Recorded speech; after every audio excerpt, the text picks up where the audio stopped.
Words from their captain, Callum McGregor. Always looks like he's firing them up. And they break out of that now as Sinisalo makes his way back to the goal, and he urges the Celtic fans across there in that far corner, about 2,500 of them, to roar their side on. Obviously outnumbered here at Ibrox this afternoon. The rest of the stadium is all red, white and blue, and it will be Rangers to get us underway. They will go from right to left in this first period as we look at it from our position on the gantry in the main stand. Nico Raskan, the little Belgian midfielder, will be the man to kick us off. And we're underway as the ball goes back to Jack Butland, who immediately fires it out to the right-hand side, straight out of play as he looked for Andreas Skov-Olsen. And Celtic will have the early throw-in to be taken by Kieran Tierney, vastly experienced in this fixture, and that could be important with some inexperienced players round about him. Down the line he goes, Kieran Tierney long, Suter rises above Adamu, then Fernandez wins it up towards the halfway line, and Naderi spins away from McGregor. Chermiti forces it out to Scholes and right hand side, just inside the Celtic half, swept out to the left hand side here. Chance early on for Chukwani to get it into the box. He's at the byline, cuts it by, but a safe hands from Viliama Sinisalo in that in the 45th second of the match, Pat Evan. And early clutch of the ball there from Sinisalo, that's important for him. Yeah, he'll absolutely love getting that ball in his hands there. Really good movement there from back to front, right hand side to left hand side for Rangers. They look as if they're up for it. They want to put a little bit of pressure, push Celtic back as much as they possibly can, but typical Old Firm game, lumped up, just got on with the game. Tierney does do that exactly right on the head of Sean Suter, who's fouled by Junior Adamu, who's one of three Celtic players in the starting 11 making his Old Firm debut, along with Oxlade, Chamberlain and Murray. Four first-timers in the Rangers side in the shape of Romans, Chukwani, Skov-Olsen and Naderi. Let's see who enjoys it most as Jack Butland prepares to take this free kick just outside his own penalty area, clad all in orange. He lofts it well over the halfway line. Scales is first to it ahead of Naderi. Fernandez knocks it down. It's a poor ball though. Yang tries to play it forward for Adamu. Maida will pick up the loose ball. Cross goes John Suter just at the edge of his own penalty area, under a bit of pressure here, and he plays it off Maida, and it's out, I think, for a throw-in right down near the corner final. John Beaton's pointed for a goal kick. In fact, Andy Halliday, you're taking the first couple of minutes. Yeah, it was a positive start for Rangers. A great ball for Nico Raskin to unleash Chukwani down the left-hand side. He tries to stand it up into the box, and you've got to say, from Sinisalo's point of view, I think he'll be delighted to get that early first touch and make a good one at that. Goal kick then for Rangers. Jack Butland prepares to strike this one again long over the halfway line, up towards Chermiti. He wins it well above Murray, nodded down by Naderi, on by Romans, then Scales gets his head to it. Romans wins it infield for Raskan, pushes it forward. Mikey Moore trying to get the better of Murray, but it comes back to Araujo, deep in his own territory, plays it down the right hand side. Chukwani heads it forward once more. There's Yang, then McGregor. The ball's spending an awful lot of time in the air in these early stages. Chukwani brings a bit of control to the game, out to the left hand side for Moore, almost at the byline, tracked by Araujo. Can he get the better of him? A little winger on loan from Spurs lets Romans take over, still deep in Celtic territory. Chukwani now back for Moore. Moore low into the box, but it's cut out by McGregor at the edge of his own area. Tries to get away from Raskan, who sticks to his task. Skov-Olsen makes the challenge, but Raskan's actually been penalised for a little bit of a tug on Callum McGregor. 3 minutes in here at Ibrox. Rangers 0, Celtic 0. You know what, it's great to watch what Rangers are doing just now. It's not actually a 4-4-2 all the time. I mean, both the strikers, Naderi sometimes goes off a little bit, Chermiti's sometimes further up, but a lot of the time what will happen, both of them will be central, and then you'll get Moore coming in from the left hand side almost as a 10, which gives Romans a chance to come up and almost play the left winger. Very common for fullbacks to play much higher up. At the start of this game, the Rangers fullback was pushing further forward. It's actually Romans and not Dujon Sterling. Yeah, he's certainly capable of doing that, Romans, as is Sterling on the other flank. It's Sterling getting his head to it, comes back to Skov-Olsen, well challenged there on the left hand side by Tierney. It's out for a throw-in on that far side. Andy, you were concerned, I think, a little bit about Rangers playing a central 2 in midfield against the 3 of Celtic. Yeah, I think already out of possession you can see Ryan Nadiri just dropping ever so slightly on Callum McGregor. It'll be interesting to see over the next period if that's almost a man marking job that Danny Rule deployed at Hampden and at Celtic Park in the reverse fixtures. But like Pat says there, you can see Mikey Moore starting to roll inside in possession. Romans having that freedom to attack down that left hand side, so it's been a good start for both teams so far. It's just starting to calm down. Throw in taken by Kieran Tierney, but it's robbed by Raskin. Raskin out to Chermiti, back into Raskin, sweeps it forward. Maybe a chance here for Ryan Nadiri. He's just going a little bit out to the left hand side. Quickly back to Moore inside the penalty. He curls one that was potentially heading on target. Murray got his head to it. Out to Scholes right hand side. Picks up possession, moves away from Maida, but allows Tierney to sweep it away. But that was well hit by Mikey Moore. Dean Murray did well to get in the way. Still 0-0, 5 minutes in. Here's Suter. Forward for Naderi. Romans is up in an advanced area once more. Slips it through to him. Romans, is he going to catch that? He can. But it's good covering from Murray behind from the first corner of the game to Rangers. It's been a really positive start for Rangers. Nico Raskin again, Robin Oxlade-Chamberlain in the centre circle, plays a lovely little give and go with Chermiti, unleashes Nadiri down that left hand side, cuts it back to Mikey Moore, great strike, and Rangers hunt and packs, win the ball back straight away. And how many times have we seen Rangers be dangerous for these situations, Alistair? Celtic's first corner they have to defend against Rangers. Mikey Moore to take, left hand side, plenty of Rangers bodies inside that penalty area. What are they going to operate here? It's a short corner to Scholes, and back to Moore, changes the angle, glances on the Raskin, saved and swept away by Nugren. The offside flag is up against Nico Raskin in the end, but a clever corner again taken by Rangers, who do have the set piece coach now in Scott Fry, and it was one that almost came off Andy Halliday. It was, do you know what, Alistair, it was excellent defending by Celtic. As soon as the corner was played short, it was set back to Mikey Moore. Celtic's backline did ever so well to rush up to the edge of the box and have Nico Raskin offside. And yes, it's offside, but again, brilliant for Sinisalo to get an early save on board. He started the game well over 6 minutes, but you've got to say overall it's been a great start for Rangers. Do you know what's really smart about that? We all expected that ball to go in, didn't we?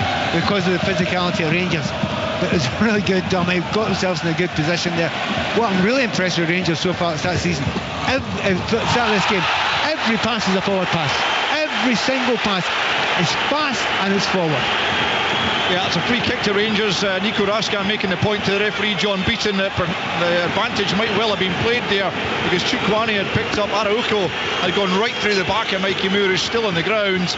An opportunity to play the advantage there for you, Andy? I think the frustrations are valid, but I think it's the fact it's a head knock, I believe, for Mikey Moore. So I think John Beaton does do the right thing by stopping the game.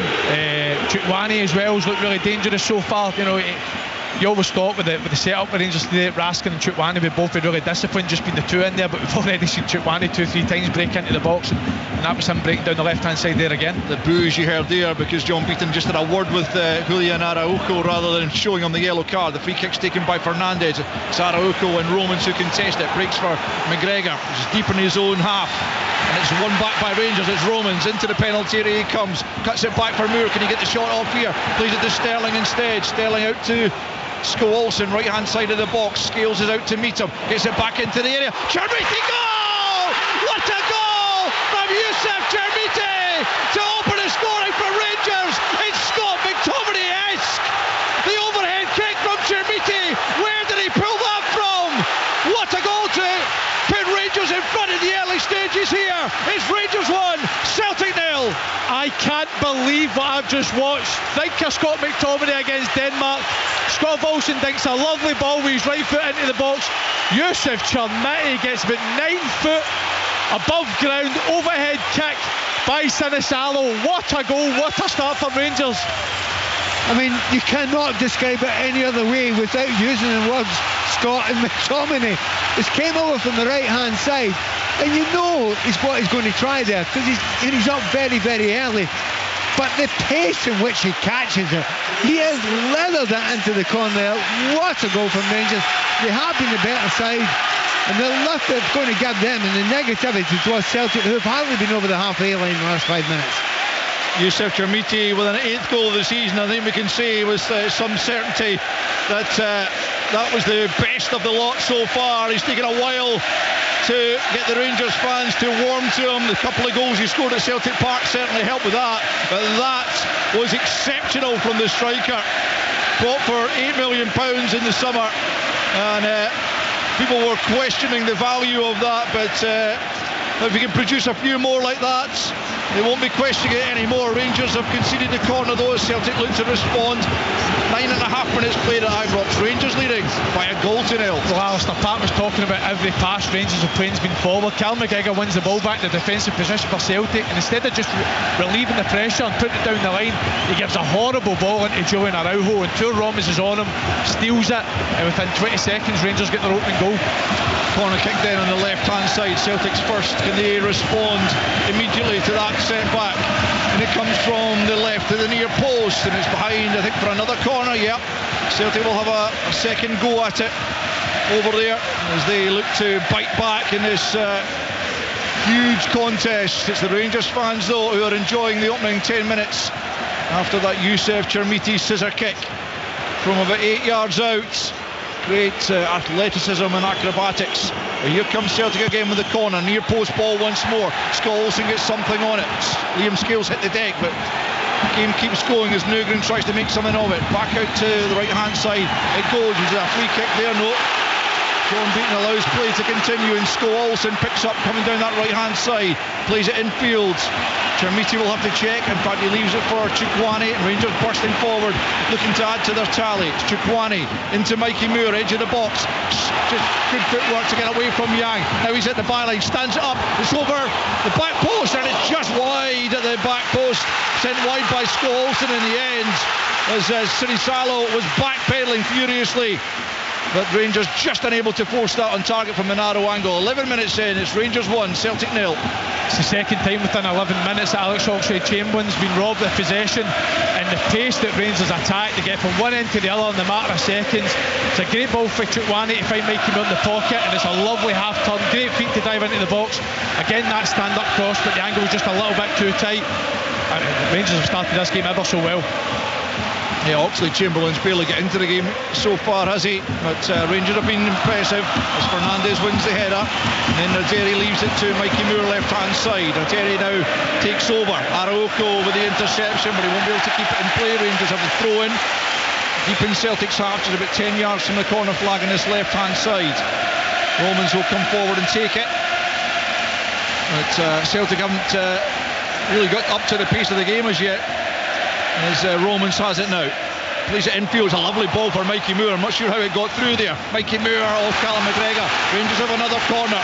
Celtic need to wake up and fast, Pat Nevin. Yeah, they absolutely do. I mean, Rangers have been superb. Just saying everything positive. The belief in this group of players is extraordinary at the moment. And you just get a feeling with this Rangers team at this ground, one's not enough.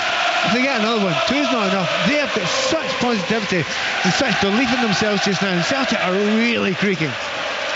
Yeah, they are. There's Mikey Moore with the corner kick from the left-hand side here. This one comes right into the near post and onto the roof of the net in the end, almost trying to catch Sinisalo out direct from the corner. Doesn't quite come off for Mikey Moore. 12.5 minutes in.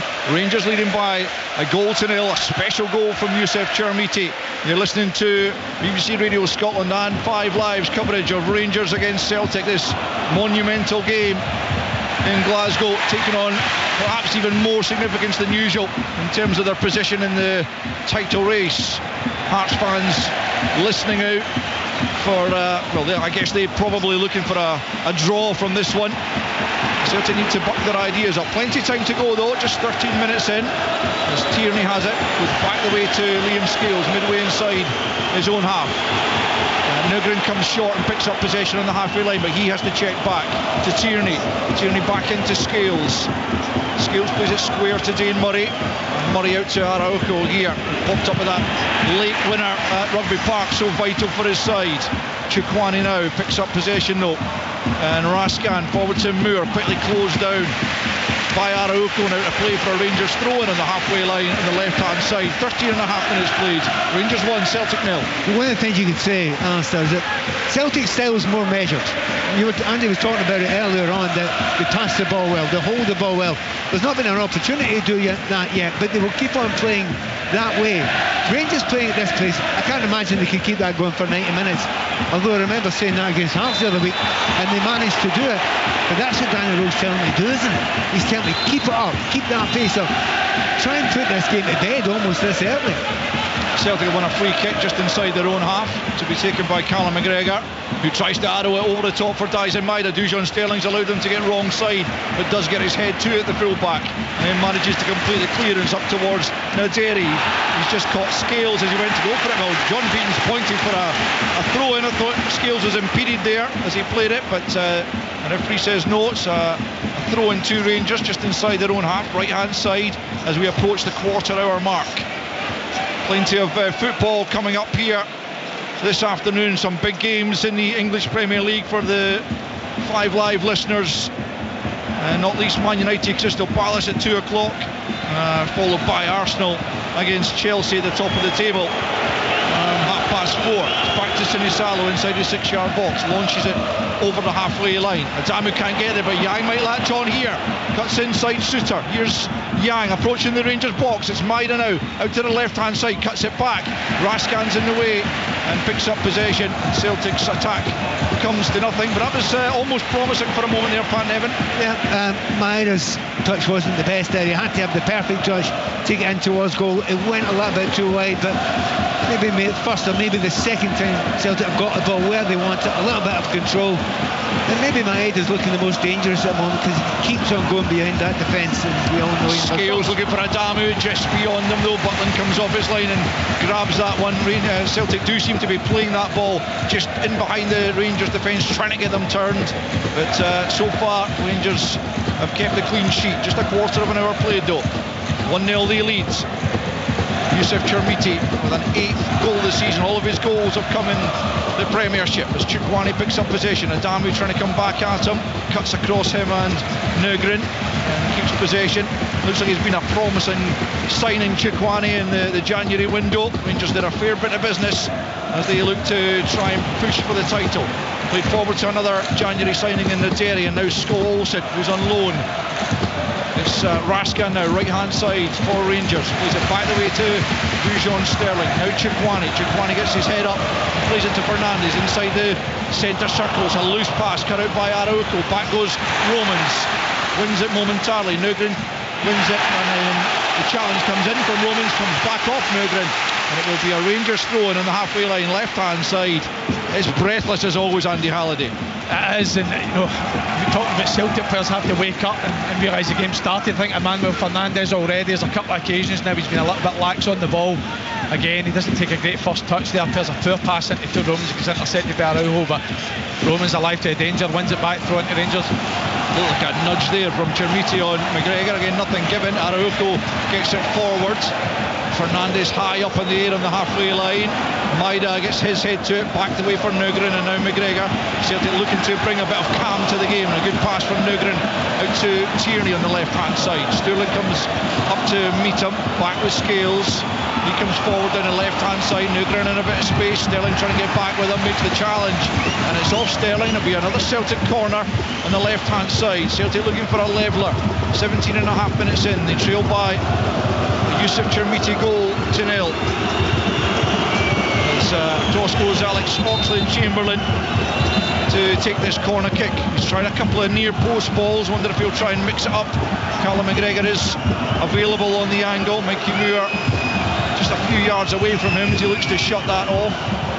Celtic looking to get back on level terms. The referee has a bit of a word there with Chukwani and Scales just on the penalty spot before Oxlade-Chamberlain now, former Arsenal and Liverpool man, swings it in. It's a dangerous looking ball, comes all the way to the back post, and Rangers get a head to it, and it comes out of the box for Scales to pick up.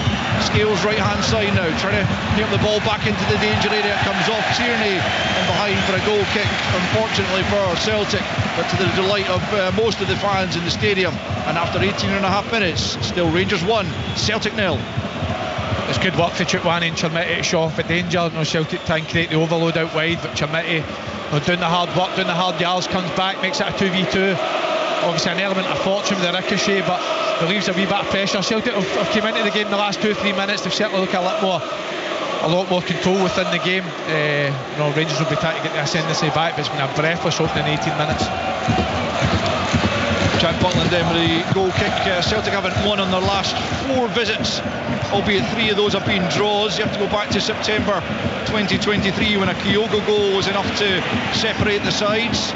Rangers pick up in the midfield. It's Mikey Moore who started brightly and he moves away from McGregor, coming forward towards the edge of the Celtic box. He's still going, he's into the box. A good challenge from Araujo to dispossess him and come forward, but it's a poor pass from the Mexican in the end. He gives possession back to Rangers, and it's John Souttar out to the right hand side for Scott Olsen, back to Sterling on the halfway line.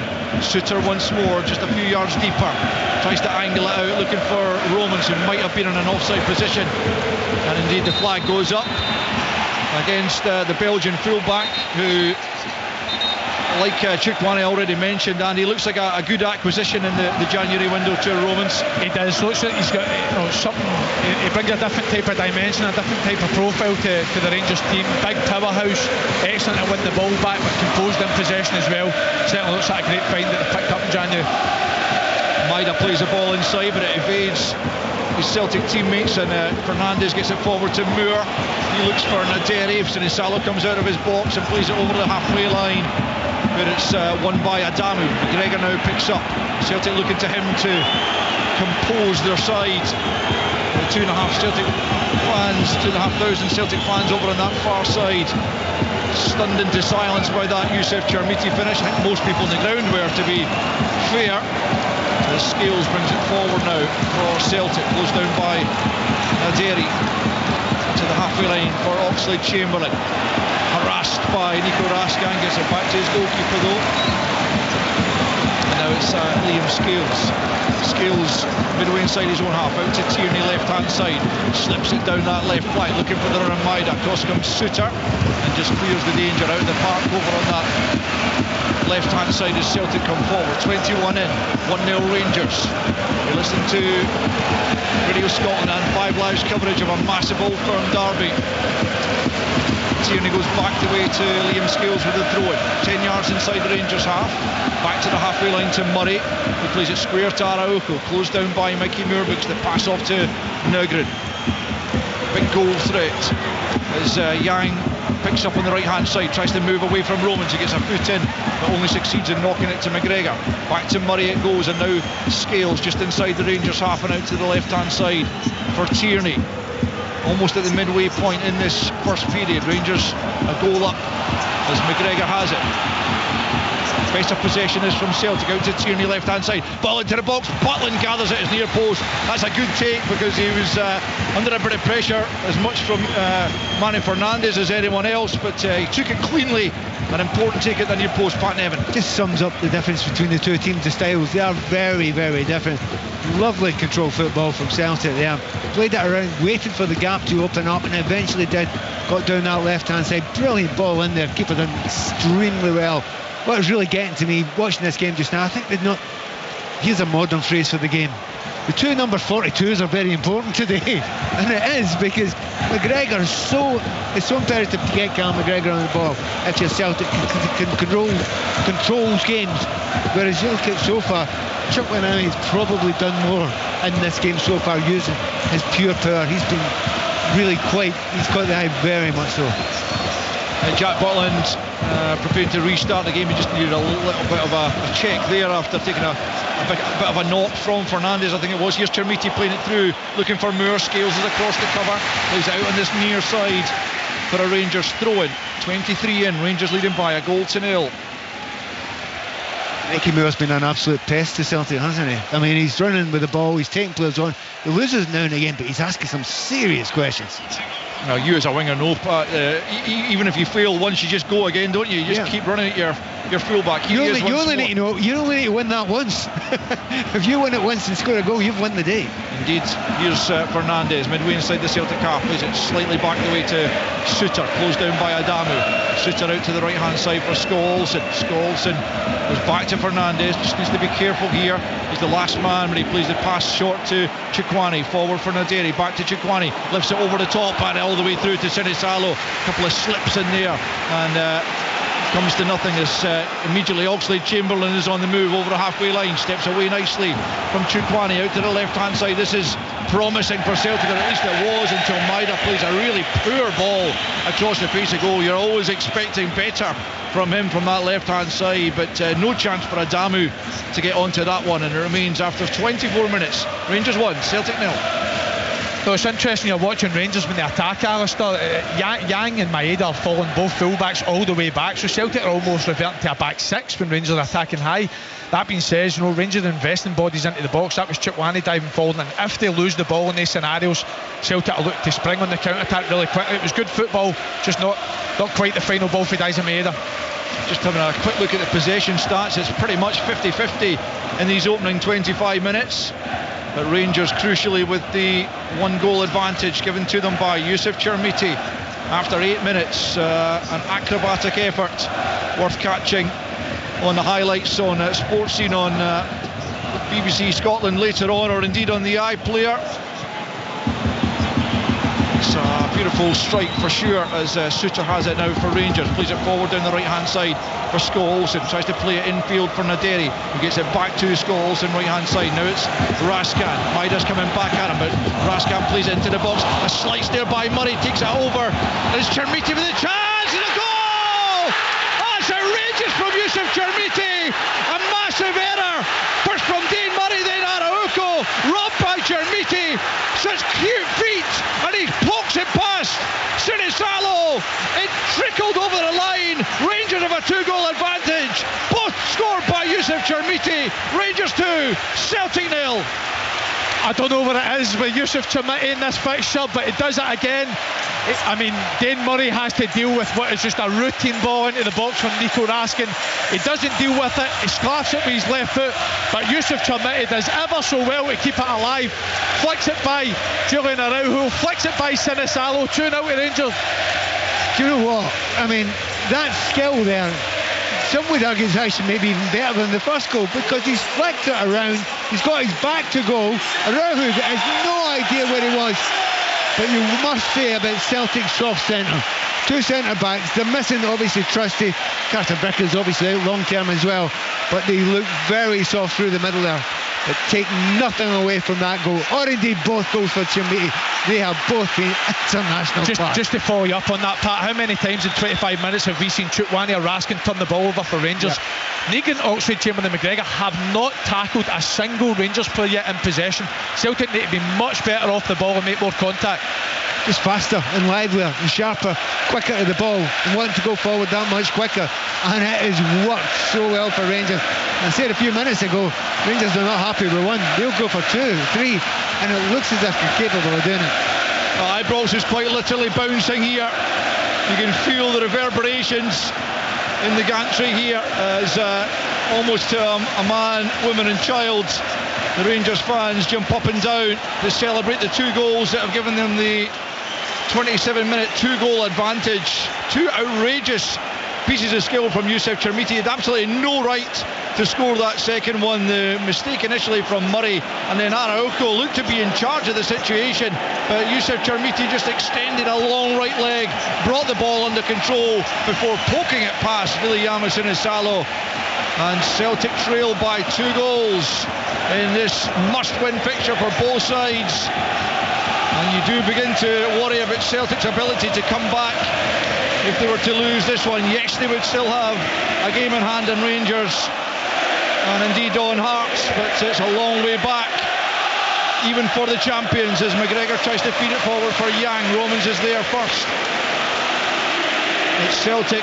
They've just lost their way this season. There have been so many things have gone wrong on and off the park. The change of manager, not once but twice. The boardroom disputes with the fans, and they have it's all trickled onto the park, hasn't it, Pat? It's all had an effect on the pitch. Well, it certainly hasn't helped. I don't think you can say that all that's helped to the club, but I think that's one of the things you'll say at the end of the season. Whatever happens, you can't go in a season and have that much chopping and changing and expect it to be controlled all the way through. But right at this point in time, it's just quite simple. They've got 11 players that are playing against Celtic just now, and the 11 in blue, or certainly the 10 outfield players, just look sharper, man for man. They look as if they want it more. They look as if they want to finish this game by half-time. There's a real...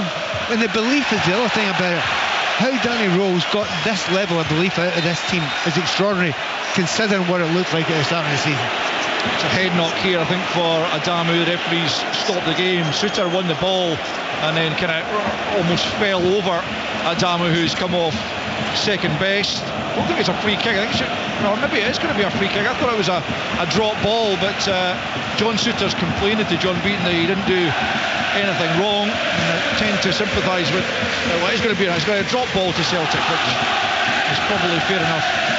We're restarting now. We've played almost half an hour. Rangers leading by 2 goals to nil in what feels like a potentially pivotal game in the title race.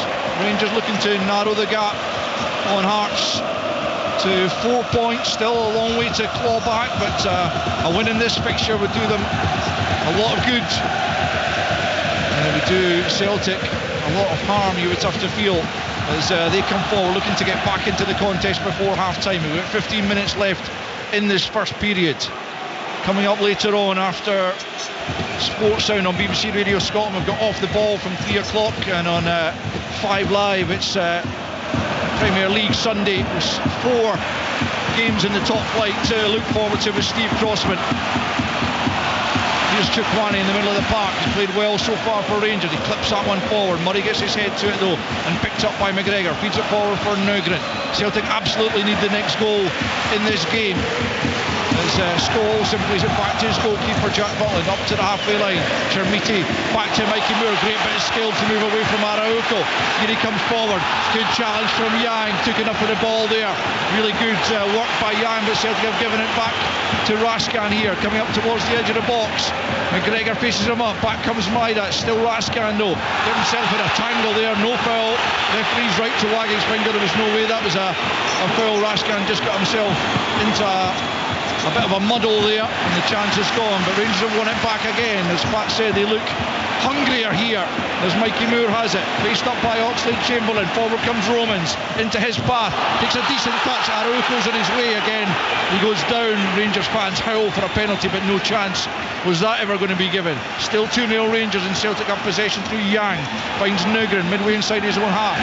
Really terrible looking ball from the Swede in the middle of the park, and Rangers pick up once more as down goes Raskin, and that will be a free kick because of the attentions from Kieran Tierney. That is quickly taken, and it's Scholes picking up, coming in field off the right flank, comes back the way to John Suter, just allowing Nico Raskin a moment or two. He's still down on his lunches actually, Nico Raskin, as it's played forward down the left hand side here, and a daring challenge by Araujo. Will be a Rangers throw in.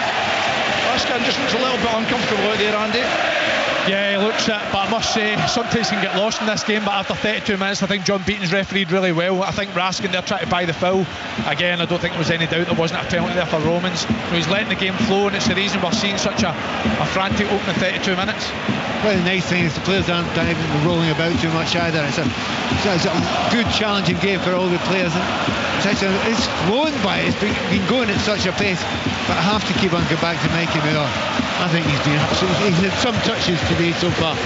It's been world class, and it reminds me, this is the highest of praise I can give you.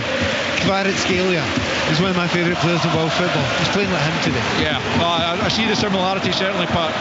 He moves in a similar way. Maybe got a little bit to go certainly to get to that standard on a consistent basis, as Chermiti runs into trouble in the shape of Oxlade-Chamberlain, who finds Maida left hand side, but he's giving it straight back to Chukwani. Raskan lets it run. Chermiti steps in and moves away from McGregor in tidy fashion. Now it's out with Scholes on right hand side. The angle of the box on that right side. Scholes plays it to Sterling almost at the byline. He has to check back the way. He's got support through Raskan. Raskan here, right hand side, pokes it back to Sterling, early ball into Chukwani. Now it's Moore, right hand side of the box, cross the face of goal, and it needed the interception from Scales at the near post to take it behind for a Rangers corner, this time on the far side, and Celtic cannot afford to fall further behind before the interval, or else you feel it is already game over. Rangers have been so dynamic in possession. I mean, you were saying they're putting a 4-2-2-2, but I mean, that's Nico Raskin out in the right wing, that's Mikey Moore over on the right hand side. They've just been so dynamic. There's great interchange of play, great combination play, unleashes Mikey Moore on the right hand side, and you've got to say great box defended by Liam Scales. Olsen in the corner from the right hand side, the left footed Dane will curl it in near post. It should be met there by Tierney, comfortably gets it away only as far as Moore, though plays it back out to Scholes and brings it back under control and finds Moore once more. In field of him is Fernandez midway inside his own half, clips it into the area. Chukwani wins the header, Naderi on the stretch couldn't quite reach it, and Sinisalo comes off his line and takes that one. We've got 11 minutes to go in this first period. It is Rangers 2, Celtic 0. It looks so dangerous, every attack Rangers. They've got real imagination from so many different areas. And again, go back to this belief, the confidence that the manager put into that team is extraordinary. They just do not care. They will try everything. Every player wants to go by his opponent. At the moment, Celtic look sluggish in the middle of the field here, and particularly Oxlade-Chamberlain. I mean, he's not the first player who's played in his first firm game who thought, what's going on here? Can I get a breath? Can I get the ball to feet? Can I get my foot in the ball? Well, he's not been able to do that yet, but it's hard in this game. Romans gets it back from Chermiti, left hand side, midway inside the Celtic half on that left flank. Araujo takes him down, complains that he's penalised, but it is a free kick, and Martin O'Neill on his 74th birthday won't be enjoying it so far. He's out at the edge of his technical area, looking to try and find some words of inspiration, but Celtic needs something, because they have been second best thus far, and they've got a free kick to defend here on the left flank, just a yard or so in from the touchline, about 30 or thereabouts from the goal line. Mikey Moore and Scholes, and both over this one as Scott Fry, the Rangers set piece coach, comes to the fore and tries to get the instructions on. Here's Mikey Moore, left hand side, curls it in, looks too close to Sinisalo, and it's a good take from the keeper under no particular pressure on the edge of his 6-yard box, and he quickly gets it moving to Nygren, left hand side. Out to Tierney it goes. Tierney well challenged there on that right flank by Fernandez, and a little exchange of views, shall we say, between the two players before Tierney picks the ball up and gets on with it with a throw-in. 9 minutes to play in the first period. Rangers leading by 2-0, both scored by Youssef Chermiti, and both real top class, you would have to say, as Yang is impeded there by two Romans, and it will be a Celtic free kick in a pretty decent area here for the free kick to be taken, a few yards in from the right touchline, about 25 yards from goal, and an opportunity here for Celtic to try and do something. They need to claw their way back into a game in which they haven't really been overly involved in the opening 36 and a half minutes, as Oxlade-Chamberlain and Benjamin Nygren stand over the free kick, preparing to try and test the Rangers back line here. Jack Butland has been pretty much untroubled thus far, and Celtic changed that here and reduced the deficit at Ibrox. It's going to be Oxlade-Chamberlain who'll send this one in right-footed. One-man wall comprised of Mikey Moore right at the angle of the box, as Oxlade-Chamberlain prepares to send it in. It's a deep ball to the back post. Up goes Maida, comes off a Rangers head, and then Jack Butland goes up and grabs that one and goes down at the edge of his 6-yard box. Comfortable take in the end. Maida did well to win the initial header, but no real test for the goalkeeper. And on 37 minutes, it's still Rangers 2, Celtic 0. I think Celtic, if they could somehow sneak a goal back and go in just 2-1 down, I think Martin O'Neill would be, well, it's hard to say he'd be delighted with it, but we'd know he had something to work with, and I certainly think at half-time it'll be very much in his mind. He needs to get something else done. There will be, if not personnel changes, tactical changes, but I wouldn't be surprised if personnel changes, at least 1 or 2 substitutions. 5 of those outfield players, Pat, played on Thursday in a game out in Stuttgart. Is that taking its toll, do you feel?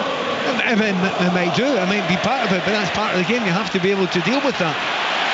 Rascan gets back to Rob. Callum McGregor. Chukwani, though, misses out, and Oxlade-Chamberlain pokes it to Yang. Yang out to the left-hand side. Just a little bit overhit for Nygren, but he picks up possession and plays it back to Tierney. Tierney at the angle of the box here. Yang steps away from one challenge. Then Oxlade-Chamberlain was just easily robbed by Mikey Moore, who's then caught by Callum McGregor, who goes into the referee's book, the first booking of the game. And Mikey Moore perhaps just left the right leg hanging to catch the left of Callum McGregor, but nonetheless the referee saw that as a foul and a booking. It's a yellow card for the Celtic captain, and it rather sums up the way things have been going for his side, as the Rangers fans again find their voices. It's the Mikey Moore song, and I do feel that as the season's gone on, as Mikey Moore has got more and more game time, he really has more and more come onto a game as well. He has, and it seems as if he's the one player within Rangers' system that gets given almost a free roll to roam inside and pick up the ball and take on the half turn and drive it back forwards. And I mean, 18-year-old Alistair, and he's playing on the biggest occasion and the biggest Old Firm fixture for a long period of time, and he's taken that in his stride. He's been superb so far. Scholes in his possession over on the right-hand side.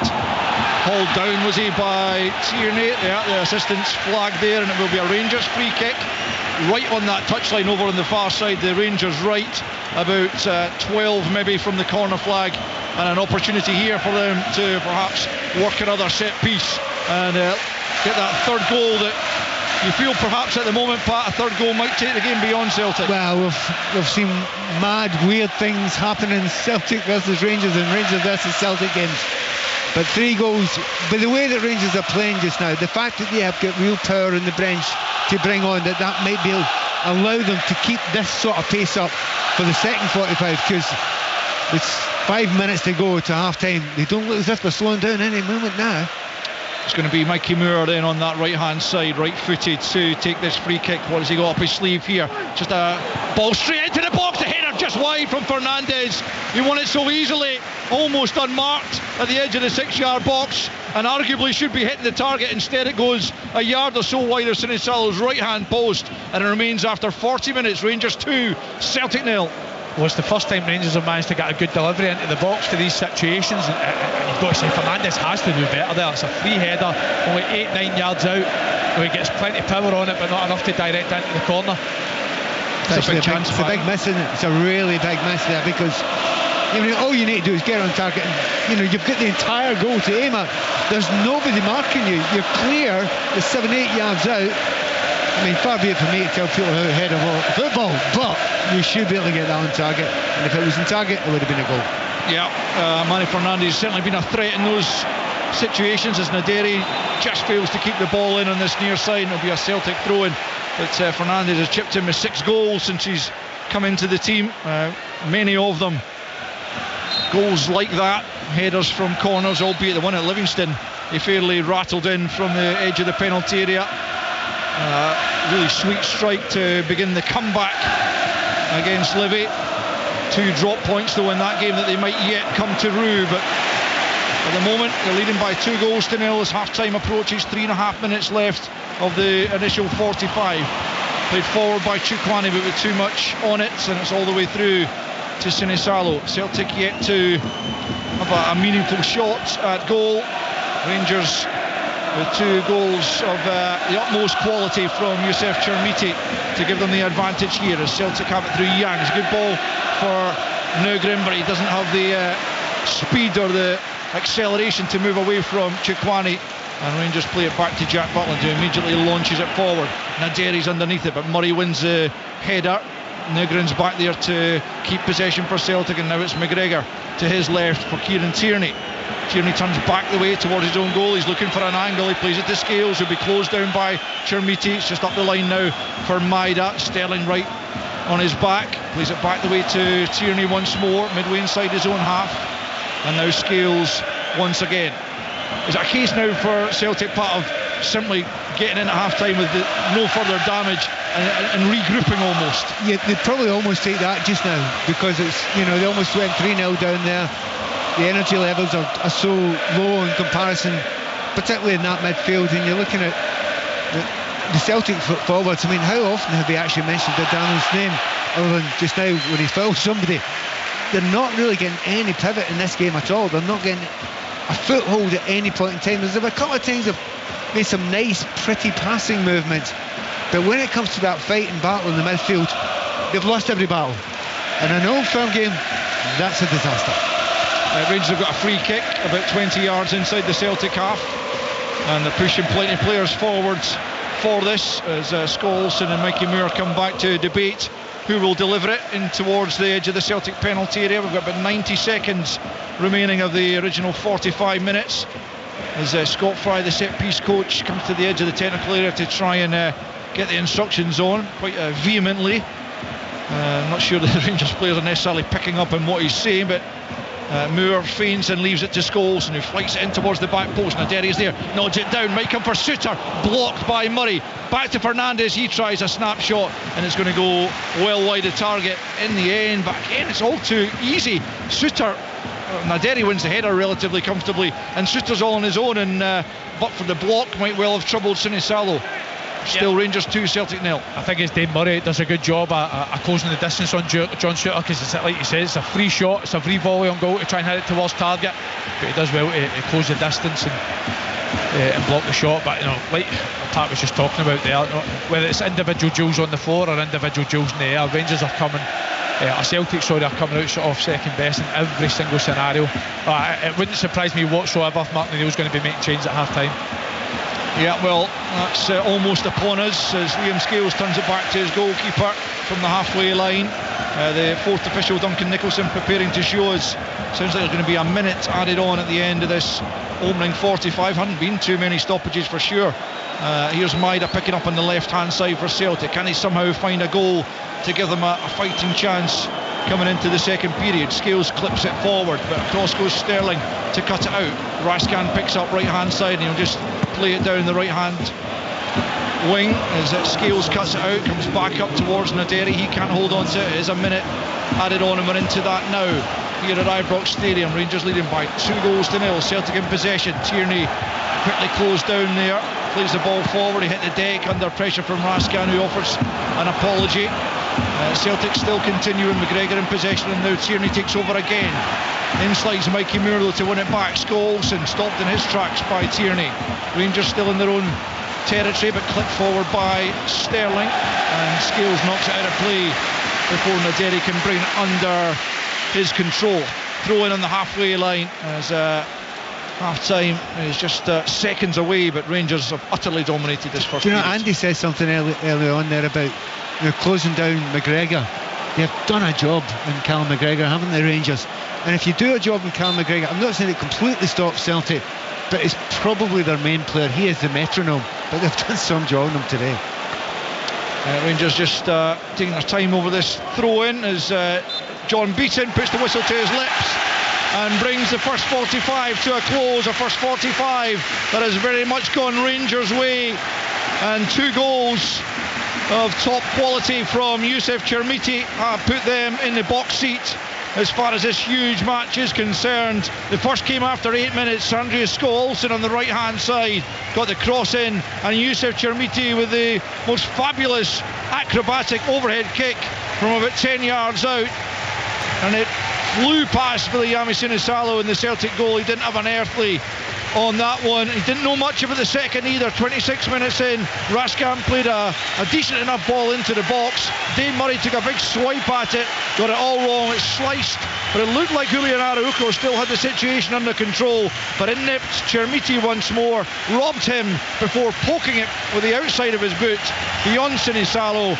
Fernandez had a header just before the interval that he should have scored with, could have made it 3-0 as Youssef Chermiti walks off to the acclaim of the home fans. Andy Halliday, it has been some first half for him and some first half for Rangers. It's been incredible. I think Rangers have been excellent. I think it's arguably been the best 45-minute period under Danny Rule.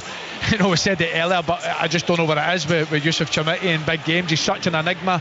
I think he's split opinions across the board when it comes to Rangers fans and neutral fans across Scotland, but one thing's for sure, in the 2 games against Celtic and the games against Hearts, it's where he's provided his best performances. He's came up with the goods today. I mean, that first goal, for anyone that's not seen it and just listening on the radio, tune into Sports Scene tonight and you will see Scott McTominay versus Denmark in an Old Firm fixture. It was that good. Yeah, to be honest, it's one of the great goals of the Old Firm history. It really is. It's a fantastic goal, and the second one brilliant in its own way as well.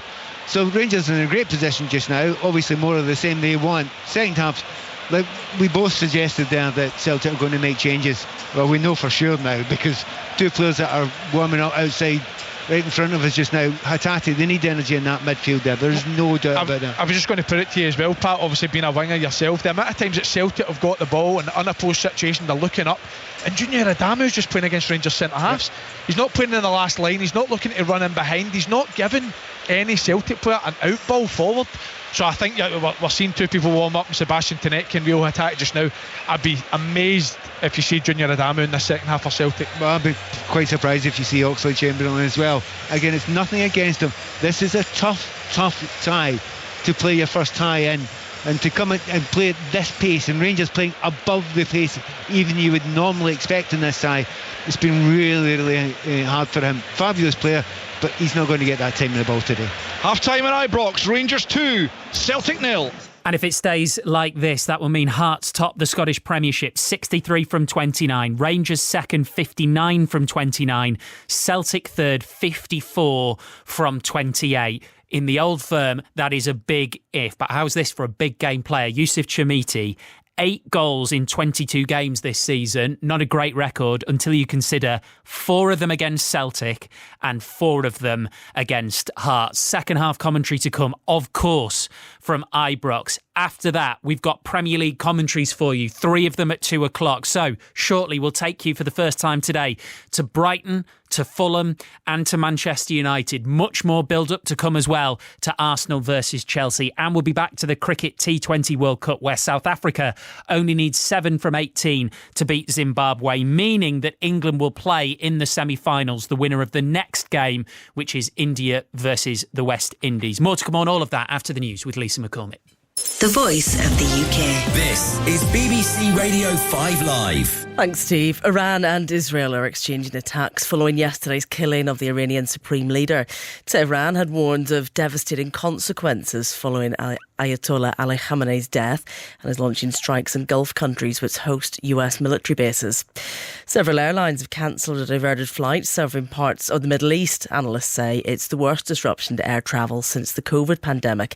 Sarah's from Kemp, but she's currently on holiday with friends in Dubai. We were sitting having a very English cup of tea with them, and all of a sudden we heard the most almighty boom. Wow. And the whole building shook, all the glass shook, and we looked up and everyone said run. So we all had to run to the basement to take shelter. The Foreign Office is warning against all but essential travel to Bahrain, to Kuwait, Qatar and the UAE. British people living there have been told to shelter in place and register their presence. The Defence Secretary told the BBC he won't be mourning the death of Ayatollah Khamenei. John Healey's refused to confirm, though, whether the government supports the US-Israeli strikes. His Conservative counterpart, Dame Priti Patel's criticised the government's response. Iran is a regime that has sponsored terror around the world. It is the number one state sponsor of terror. But it also threatens our own country. It threatens our military personnel. It threatens our bases around the world. And we have Iranian proxies operating in our own country. And so on that basis, I think it's absolutely astonishing that Keir Starmer did not step up and do much more to be proactive when it came to these strikes that took place. Just a couple more stories to bring you. A 26-year-old man's been arrested over the death of a 16-year-old who was stabbed in front of his mum 5 years ago. Cameron Smith died after a group with machetes broke into his house and chased him into his mum's bedroom. 4 people have previously been convicted over that attack. And the Princess of Wales has shared a message in Welsh for the first time to celebrate St David's Day. She joined her husband, Prince William, in a video posted on social media. The couple said that Wales is very close to their hearts. Of course, you can keep up to date with developments in the Middle East during 5 Live Sport. There's continuing coverage on the BBC News website, the app, the news channel and the new live stream on Sounds. New teams. New rules. A new era. Formula One returns. The engines are revving. People are getting excited. Hear every race live on BBC Sounds. It's all lights to the lights and foot to the floor. On 5 Live Sport. This is 5 Live Sports with Steve Crossman. Listen on BBC Sounds. Half-time in the Old Firm at Ibrox. Rangers 2, Celtic 0. Second half commentary to come here on 5 Live at 4:30 in the Premier League. Full commentary of Arsenal versus Chelsea. Before that at 2, we bring you 3 commentaries here on 5 Live. Manchester United against Crystal Palace. John Murray. Yes, and the news here is that Benjamin Sesko of Manchester United gets his reward of a place in the team, having come on as a substitute in the last 5 matches. But he has scored in the last 2, scored in 3 of the last 4, scored in 6 of his last 7 appearances. So I suppose not a huge surprise that he would come back in. He takes the place of Amad Diallo, who's among the Manchester United substitutes today. So the United team, Lamans in goal, then Dalot, Yoro, Maguire and Shaw, Casemiro and Menu, and then Mbeumo, Fernandes, Cunha and Sesko. Only one change for Palace, even though they played in Europe on Thursday night. So just one change from that team. And it's a little surprising because Gessan, who has scored in the last couple of matches, is out of the side. And Johnson comes in, Brennan Johnson. So Gessan only a substitute. And the Palace team, Henderson, Richards, Lacroix and Canvo. Then Munoz, Wharton, Kamada and Mitchell, Sarr, Johnson and Strand Larson. Alongside John for commentary is Dion Dublin. Afternoon, Dion. Afternoon, Crossy. Easy and difficult question for you all at the same time. So if Manchester United win today, they go above Aston Villa. How did that happen? The new manager, maybe. The manager that's gone in and just calmed things down. And I would imagine that Carrick is one of those players that's just quite calm in his delivery, and the players like the calmness and the, I don't know, the regimentedness, if that's a word. But I just think he's just simplified it, Crossy, and I think they like that. Have you always been open, out of interest, to the idea of Michael Carrick permanently, and where are you on it right now? Well, the question, where do you go if you don't have Michael Carrick? And if you don't have Michael Carrick, you're looking for somebody to do exactly what Michael Carrick's done. So why not just have the person that's in place and let him continue doing what he's doing? People are going to say, well, we did that with Ollie as well and it didn't work. But I think that Michael Carrick has got them playing in a certain way. I think the players seem to be enjoying it. The fans seem to be enjoying it. You know, if it's not broken kind of thing. That feels very much, John, Steve, that is the question on people's lips coming here today. Yeah. It's the first time I've seen them live since the win at Arsenal in what was his second match in charge. And obviously the results since then means that it is very much the talking point. Also, even more pertinent if that were possible today, because there was certainly a time, John, when a lot of people, perhaps those at the top of Manchester United, might have had Oliver Glasner on the maybe list. I'm not sure if he's talked himself off the maybe list. I think it would be fair to say that his odds have drifted in that particular market, even though there has been a little bit of an upturn. And listen, Crystal Palace could go and win another trophy this season. That's entirely possible in the Conference League with the draw when you look at it and the players that Palace do have. But yeah, I think very much Michael Carrick's position has been strengthened because of, well, first of all, the results, the way that they've played, and I think also, as Dion suggested there, with the message that's coming out of Manchester United Football Club about how everyone's feeling about the place. So we'll be back with John for commentary just before 2 o'clock. Dion is going to stay with us for a few minutes as we bounce around the other Premier League games at 2. Before we do that, we've got a result in the cricket. South Africa over the line comfortably, Kevin Howells. Yeah, in the end, a 5-wicket victory confirming their semi-final against New Zealand on Wednesday, set 174 to win, should I say 154 to win. They got their 13 balls remaining. They remain unbeaten as well. Didn't all go to plan today, certainly for the standout performance from Zimbabwe. Their captain, Sikandar Raza, 73 with a bat, 3 for 29 with a ball off 4 overs, including both openers. Later, Deval Brevis smashed to 42 off just 18 balls, 4 sixes. So comfortable in the end, and South Africa certainly looking pretty much amongst the favourites, if not the favourites, to lift the trophy come next Sunday.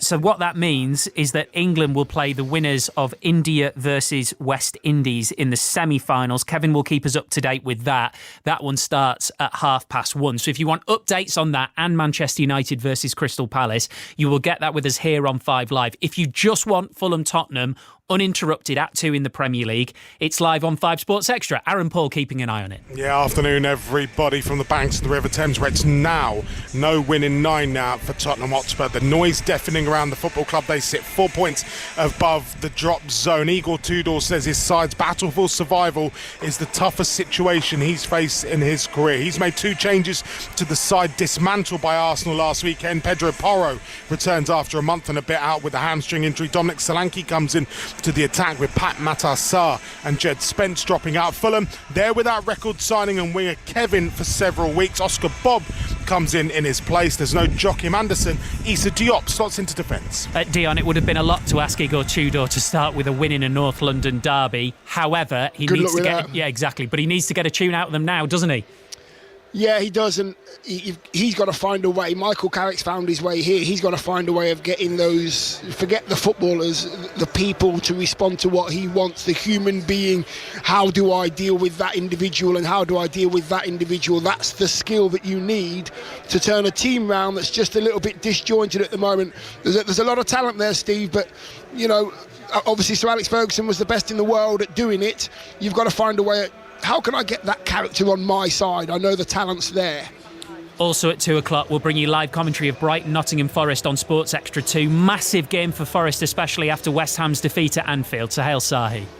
Yeah, it's a chance for Nottingham Forest, Steve, to move 5 points clear of West Ham, and that will be a nice gap with Manchester City next up for Forest in the midweek. Vitória Pereira, the manager, makes 1 change to the Liverpool 11. Matt Sells, he's back in between the sticks for the first time since the 1st of February. He replaces Stefan Ortega, who picked up a calf injury on Thursday evening. Brighton, they're buoyed by their win over Brentford a week ago. That was only their second in 14 Premier League games. They've named the same 11 to go and win back-to-back matches for the first time in the Premier League since November. Also, Dion, a big game for Fabian Özil. There have been a lot of reports suggesting he's under pressure. That they could finish anywhere from 8th to 17th. Yeah, exactly. And they could be in either of those positions in the next couple of weeks. No, you're right. And excuse me, I think it takes them to 37, and you know that takes them sort of 11th in and around Sunderland as well. So it sounds so much better, doesn't it? 14th and 15th, and you get to 11th, you're halfway in the table. It's not so bad at all.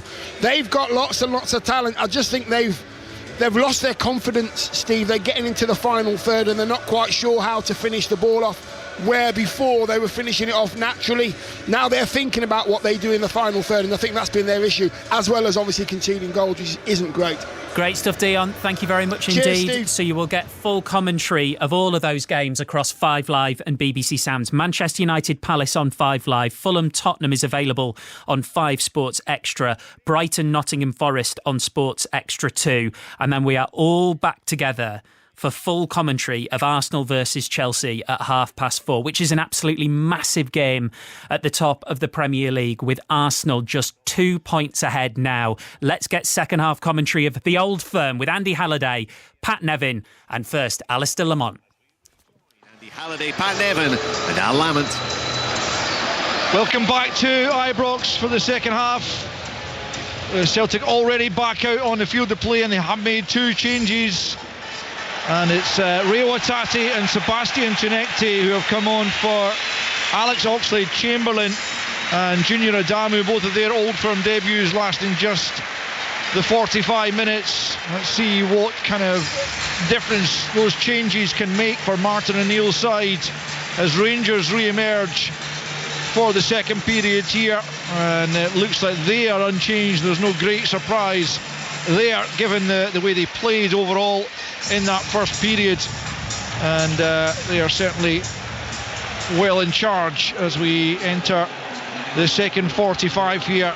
Rangers looking to move themselves back to within 4 points of the leaders' hearts and give themselves a fighting chance in the closing stages of the season to overtake them and reclaim the title they won in 2021. It's their only league title in the last 14 seasons. Celtic winning, of course, the other 13, as Rangers immediately were in possession back to Nico Raskan at the start of this second period. Celtic have it once more though, but again they've given it straight to Scholes from Tierney. Scholes plays a little 1-2. Now it's Moore for Chukwani. Helps it on at the edge of the box looking for Romans, but it's just too short. Chukwani wins it back momentarily. Murray plays it out on the far side. And again, the start of the second half, it encapsulates the first period. Rangers first to the loose balls, winning it back quickly, and Celtic just a little lax. Here they come once more, Rangers. It's Chukwani out to Roman's left hand side, gets it back from Chukwani again, and now into Mikey Moore at the edge of the box, lays it back for Raskan. Half thought about the shot, plays it to the back post instead for Chermiti. Scholes and takes the shot on, deflection and wide for the corner. Celtic claiming for a handball. Some sympathies with that claim, but it's not given. Rangers get the corner kick, which is quickly taken over on the far side, looking to kill this game off as quickly as they possibly can. Araujo gets the header clear. It'll come out to Scholes and plays it to Sterling, right hand side. Chinecti trying to get back at him. Sterling gets the cross in. Scales cuts it out at the near post, and it'll come out for a Rangers throw in. Another fast start to the second half, Andy Halliday. As you said, Rangers continue the second half off the way they left the first, within 30 seconds already 3 times. Raskin stealing the ball off of Tierney, Scott Wilson stealing the ball off of Chinecti, and then the loose ball again for Chukwani winning over the right hand side. So at this moment in time, Rangers just playing with so much more energy than Celtic. And it comes to the Celtic box once more, headed away by Murray, picked up by Fernandez, and out to Roman's left hand side. Moore once again steps in off that left flank, moves away from the challenges and plays into Sterling. Now out to Scholes and right hand side, up against Tierney here, back to Mikey Moore at the angle of the box, and it comes a good ball to the back post. Romans is there, saved by Sinisalo. Danny Rule with his head in his hands, because that could have been 3 as well. Romans probably didn't quite catch the shot as he would have wanted, but another warning sign for Celtic. It's still Rangers 2, Celtic 0. Pat Nevin. Well, the opportunities are just racking up, aren't they? That's another great one at the back post for Rangers. They had a header just before half time. Both of those could have made it 3 and would have been good night tonight, I think, for Celtic, but they're still in it with a battle. The problem is nothing sticking up front. They've now got Maeda up front playing in his own up there. They need to get better ball up to him, give him something to work for. Easier said than done against this Rangers team though. Scholes and fouled by Kieran Tierney. It'll be a Rangers free kick midway inside their own half. Yes, Pratt said Maeda through the middle now where Adamu is playing, and Tinekti takes up that position on the left hand side. Yang still on the right flank, and Huatati in where Oxlade-Chamberlain had been operating. Played up towards Chermiti, wins the header. Callum McGregor though picks up the loose ball. We've played 3 minutes of the second half. Rangers leading by 2-0. Tinekti just inside his own half, back to Tierney, and now Scales has it. Celtic need to find some inspiration from somewhere. They need to find a goal from somewhere to give them something to build on. You simply cannot afford for Rangers to score the third goal in this game, as Murray plays it out to the right hand side, flicked on by Yang, looking for Araujo, cut out by Fernandez, helped on by Chukwani. McGregor returns it. Nugren knocks it back to Yang and out to the right hand side for Araujo, midway inside the Rangers half. Now it's McGregor. McGregor slips it back to the right to Yang, level with the Rangers penalty area, tries to help it on to Araujo, cut out though, up towards Chermiti it goes, and now Moore picks up once more and begins to drive forward. A good challenge by Yang. Hattati now midway inside the Rangers half, back with Yang. Yang out to Araujo, right hand side of the box, into Nugren on the angle, swivels and fires a shot well off target, as you can hear from the howls of derision from the Rangers fans around about us, and it remains Rangers 2, Celtic 0, 49 played. The thing about Nugren, he doesn't always play brilliantly, but he's got a habit of scoring goals, and he's a good goal scorer. That was a half chance there. He should have got that on target. I think the manager's had a word with him. He's tried to put a little bit more energy into this second half, because he was another player who this match has actually passed by in the first half. But Nugren alongside Hattati and McGregor there, they must somehow get some control, because we have a dig at the wingers not get the ball, such as Yang, are not playing well. Never get the ball. Never get the ball in the final third. We end up any opportunity to do anything in that first half. Celtic have it. It's Tierney for Scales, midway inside his own half. Tierney gets it back from Tinekti. Scales turns it back to Sinisalo. Rangers closing Celtic down in this deep area, but Celtic for the moment playing out around that press. Hatate with a good ball to switch it for Murray. Murray out to Araujo, right hand side, crossing the halfway line. 5 minutes into the second period, still 2-0 Celtic trail as Araujo tries to play it forward. Looked like a foul there by Romans. Celtic have picked up possession again anyway as Araujo sends it in. Hatate on the stretch, can't reach it. Scott Olsen plays it back to Sterling inside his own penalty area, and Sterling hammers it over the halfway line. Now Scales has got to be careful, hooks it over his shoulder before Naderi can close him down, and it's picked up by Tierney. Tierney out to the left to Tenekti, who is capable of influencing games, particularly perhaps off the bench, and he needs to do that this afternoon as Murray plays it out to Araujo, about 30 yards from the Rangers goal. On the right hand side, looks for the 1-2. Araujo will get to the byline. Cross comes in. Fernandez stretches and heads it behind. The Celtic fans encouraged over there in that far corner. They've won themselves a corner kick. Can they find the goal they require? Well, it's the best passage of play of the game so far for Celtic. Great build up down this left hand side. Rio Hatate gets that little switch of play, and then the attacking numbers. I think Julio Araujo, you can see he's playing a lot more advanced than he did in the first half. He's given Celtic an outball. Rangers got a corner to defend, which will be taken by Kieran Tierney on the right hand side. Left footed, in swinger right into the 6 yard box. It's Fernandez who gets first to it. It'll come all the way out to this near side for a Celtic throw in. Well defended though by the towering defender as Hatate prepares to take the corner, but the throw in, but Tierney instead jogs across to this near side and he'll take the throw instead.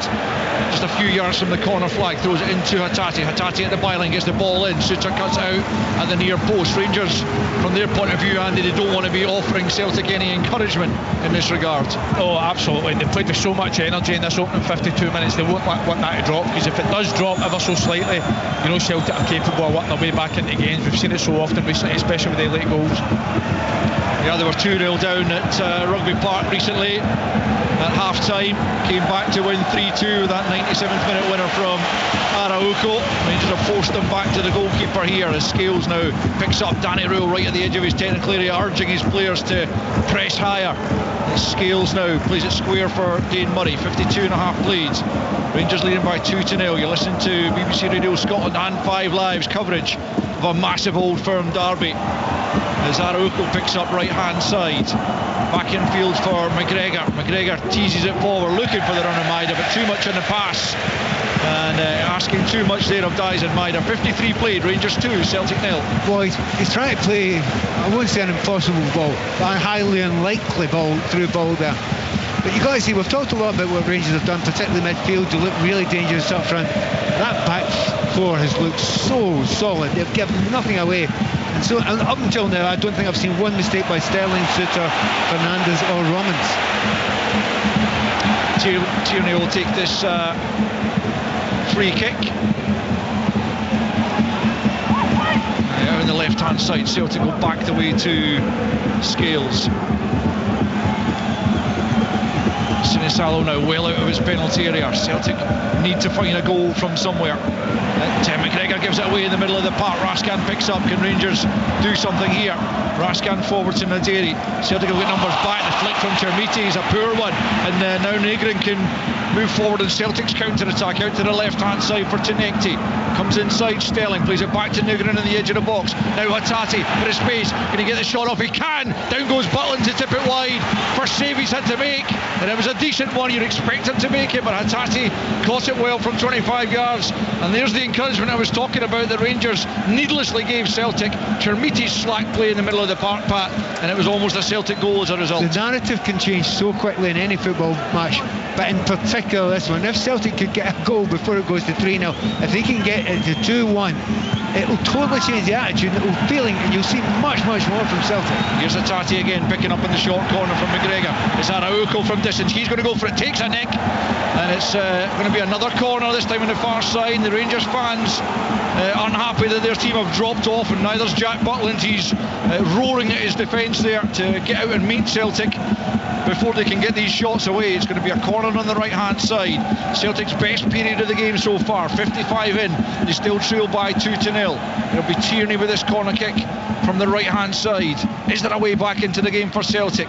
Tierney swings it in, it's a good ball. Fernandes to it first. Hatate doesn't catch it on the left foot. Still Rangers can't get it clear though. Comes to Yang, lays it back to the edge. It's McGregor back out to the right hand side. Tierney takes a touch away from Raskan, squeezes it back into the box, flicked on, away by Romans at the back post. Rangers under the cosh a little bit just at the moment. Hatate picks up once more and out to Tenekti. Celtic sense there might be a way back here for them. It's Tenekti on the left hand side. Can he find the angle for the shot? He does, but it's blocked by Sterling, picked up by McGregor. Left hand side is Hatate, just outside the penalty area, picks the pass for McGregor. Now Nugent stands it up, header comes in, goal! Celtic are back in it, and Kieran Tierney at the back post has hauled Celtic right back into this contest. It was on the cards for the last few minutes, and eventually Celtic's pressure pays off, and the unlikely figure of Kieran Tierney in the right wing position heads past Jack Butland for his first ever goal against Rangers, and Celtic have breathed new life into this contest after 56 minutes. It's Rangers 2, Celtic 1. Well, a number of things are happening there. Hatate has changed it a little bit. He's given a little bit more energy to it as well. A couple of shots towards the target as well. One well saved by Butland. But they've just increased the pressure. They look as if they're playing as a unit, as a team. It wasn't like that before. Rangers have been unable to hold it for 5 minutes there. 3, 4, 5 minutes. Can Celtic keep it going at this level? And it does. Danny Rowe now have to make 1 or 2 changes because his team look a little bit more sluggish than they have the rest of the game. Tenekti is also livened things up for Celtic, stopped in his tracks by Yusuf Chermiti. But Rangers just for the first time taking their foot off the gas, Andy, and it's cost them. It was, and it was the two players introduced at half time, Rio Hatate and Tenekti, heavily involved. The Rangers had 2-3 opportunities to try and clear the danger and get up the pitch, but Celtic done ever so well to recycle it. And when you look back, it's an unbelievable ball for Benjamin Egan. It looks for all the world as if he's going to take a strike at goal, but just a lovely little dink ball to the back post. Celtic have that overload header for Kieran Tierney, and out of nowhere Celtic are well back in this game. Certainly are. All to play for, just over half an hour left. Ball breaks in the middle of the park. Fernandes comes out on top against Yang. Now can he play the ball forward here for Chermiti? Look like he might just be offside. Play continues. Chermiti with a poor ball into the box anyway, and it won't matter. It goes all the way out on the far side. The flag doesn't go up in the end, so it will just be a throw-in over on the far side to Celtic. But that was an opportunity for Rangers to extend their advantage once again. As Celtic at the throw-in, quickly flicked on there by Yang. Maida can't get there. Suter all the way back to Jack Butland, who's going to be disappointed that his clean sheet is broken, having been untested in the first period, beaten by Tierney's header. Suter, a little bit of miscommunication there at the back between Suter and Sterling, and it's just a couple of mistakes creeping into Rangers' game in the second half. Suter plays it forward in the right channel. Moore will go and chase it. Scales is there well ahead of him and gets it clear for a throw-in this near side. Rangers just start to be a little bit unsure in possession, don't look as slick as they were, don't look as dynamic as they were to make movements off the ball as well. And you can feel that within the stadium, and you can, the momentum shifts so much in this fixture, and you can already start to feel it shift towards Celtic's favour. It's absolutely extraordinary, the total domination from that first half, and even for the first 5 minutes of the second half, it's evaporated. Chermiti has it down at the corner flag right hand side. Come off him last though, and it's out for a Celtic throw-in. As the goal scorer for Celtic's Kieran Tierney, playing in his 17th game against Rangers, and that's the first time he's managed to get on the score sheet. He's won the vast majority of the games he's played previously against his local rivals. As he throws the ball down the line, Rangers won it back. McGregor though gets his head to it. Hatate helps it to Yang. Yang forward looking for Araujo. Fernandes will have to sprint to get there first, and he knocks it back from the halfway line to Jack Butland. Rangers need to regain their composure as Butland sends it over the halfway line. McGregor tries to bring it under control. Scales for Hatate, closed down by Chukwani, gets it back to Murray. Murray returns it to his goalkeeper Sinisalo. We're almost at the hour mark. Rangers leading by 2-1 in an intriguing, enthralling, Old Firm encounter They're rarely anything less as Hattati clips it back to Sinisalo. He's closed down quickly, but he does manage to get it clear out to this near side, the Celtic left, and it bounces over to Nekti and out for a throw, and Danny Rule applauds the closing down there that forced Sinisalo into the rushed clearance. Throwing Rangers then about 15 yards inside the Celtic half. That's an hour gone now as Suter picks up on the throw-in from Sterling, moves it out to the left for Fernandes. Romans now on the halfway line. Romans will bring it forward. Celtic backpedaling here. Can Rangers fashion an opportunity? It's Moore on the angle of the box. Then Naderi's well challenged by Araujo. McGregor forward for Tinekti. Looks like he just overrun it. Allows Fernandes to step in, but Celtic get a loose ball. And they'll pick up and they'll go in the counter here. And they've got numbers forward. And it's played to Yang right hand side. He needs to deliver well. And it's defended by Romans. Celtic have got themselves another corner. And their fans are right up for this now over on the far side. Do you know what? If you're Danny Rowe, you've got to be thinking about changes now. They're losing the midfield. Immediately the changes that were made by Martin O'Neill in the second half have adapted to this match completely. There's real belief, there's real energy. Rangers are looking a little bit tired in there.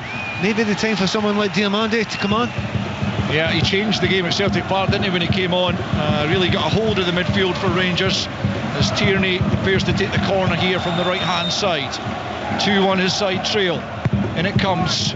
The in-swinger, up goes Fernandes, beats Murray to it. It's not clear though. Scott Olsen helps it out of the penalty area. McGregor will be first to it. Knocks it back into the centre circle for Araujo. Steps away from Mikey Moore out to Tinekti, right hand side. He glances up, sends it in. It's a good looking ball. Minded with a header straight at Jack Butland. That's another chance. He had time to measure that header, but he could only put it straight into the gloves of the Rangers goalkeeper. And after 62 minutes, it remains Rangers 2, Celtic 1. Yeah, he's got it on target. He's got with a bit of power, and he is backpedaling, so he's not going to get too much power on it.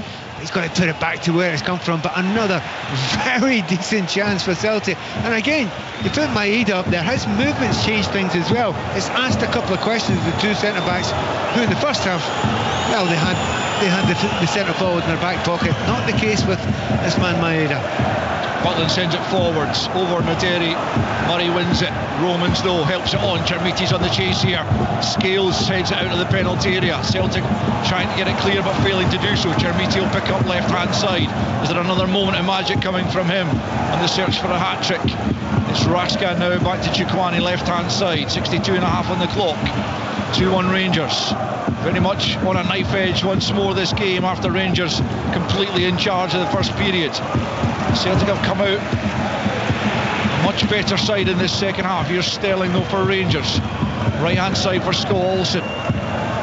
In off the flank to Chukwani. Chukwani back to Suter on the halfway line. Plays it square to Fernandes. Takes a touch away from Nugren, then nudges it back to John Suter. Suter tries to clip it out to the right hand side, but he's miscued it and it's out of play for a Celtic throw in midway inside their own half left hand side, to be taken by Kieran Tierney. And here comes the change, and you guys have called it. It's Mo Diamande, and he's going to come on for Ryan Naderi, and that's going to mean a tactical switch as well as a personnel switch here, Andy Halliday.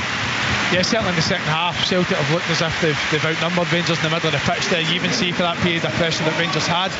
Though Fernandes, Suter were looking up into that midfield area, and Celtic were matched up against Raskin and Chukwani, so there was no outball for them. Ends up tries to force one out wide and puts it out. So it'll be interesting to see the position he takes up. He was the one that was deployed to man mark Cal McGregor on a couple of firm occasions last year. So it'll be interesting what position he takes within this midfield. Oh, he'll do that. He'll definitely do that, no doubt. But the only surprise at Diamande there, I thought he might have made that change 4 or 5 minutes earlier, because it was that obvious. And he could have lost a goal in that period. Almost did with Maeda. So I think Danny Rose finally made the right decision. 64 on the clock. Rangers 2, Celtic 1. You listen to BBC Radio Scotland and 5 Live coming up after this on Sports Sound on Radio Scotland. You've got Off the Ball, and then 5 Live listeners will tune into Premier League Sunday with 4 big games in the English top flight to look forward to. Man United Crystal Palace, live commentary of that at 2 o'clock, and then at 4:30 we've got Arsenal Chelsea live as well for you. some massive games on this Sunday afternoon, not least this one here at Ibrox, where Rangers lead by 2-1. A game both sides desperately want to win, arguably need to win for their title hopes. The ball's back with Jack Butland. He's closed down by Maida. Gets the ball cleared to the halfway line. Tierney wins the header. Hatate on the stretch. Rascan's there ahead of him. That'll be a free kick for Rangers as Hatate just brings him to the ground. Rascan just in front of the Celtic midfielder there, and he just asks for a moment or two before Hatate tries to pull him up to his feet. Alice, there wouldn't be tactical change there again. The ball goes back to Butland there. In the first half, he had all the time in the world to go and calmly play it out. He wasn't being closed down. You don't get that with Maeda now. He will chase anything down. Butland had to play it long, and Rangers will put under a little bit of pressure there, and they lose the ball that a little bit more often because Maeda's just doing that. He might not get the ball, but he'll get possession back because they have to play it long too often. Just a few yards inside the Celtic half, Mikey Moore preparing to take this free kick, central area. Rangers got plenty bodies forward, up to the edge of the box. The free kick goes. Suter challenging for it. It'll break back to Diamondi at the edge of the box, doesn't get a hold of it, comes back to him on the left foot. It's a poor effort, miles over the top from Diamondi. Maybe give him the benefit of the doubt, he's just on the field of play, a little bit rusty, perhaps not up to the speed of the game, but a couple of poor efforts from him. 66 in, Rangers 2, Celtic 1. Forward comes Celtic down that right hand side. Ball's knocked out of play. It'll be a Celtic throw in, but certainly a good deal more nervousness inside Ibrox with the home fans who were hugely enjoying the way their side were playing in the first period. But Celtic have pegged them back and have upped their game, and Rangers need to do likewise to regain the ascendancy in this match. You know, you're talking about the changes, you know, energy levels, but the almost arrogance, confidence, cockiness of that Rangers team in the first half, it's not disappeared completely, but it's nowhere near the level it was in the first. Fernandes plays it forward, but McGregor's there before Diamondi. Now Nugent for Hatate. Slack touch from him allows Rascan to step in. The ball forward from Diamondi, though, is really overhit.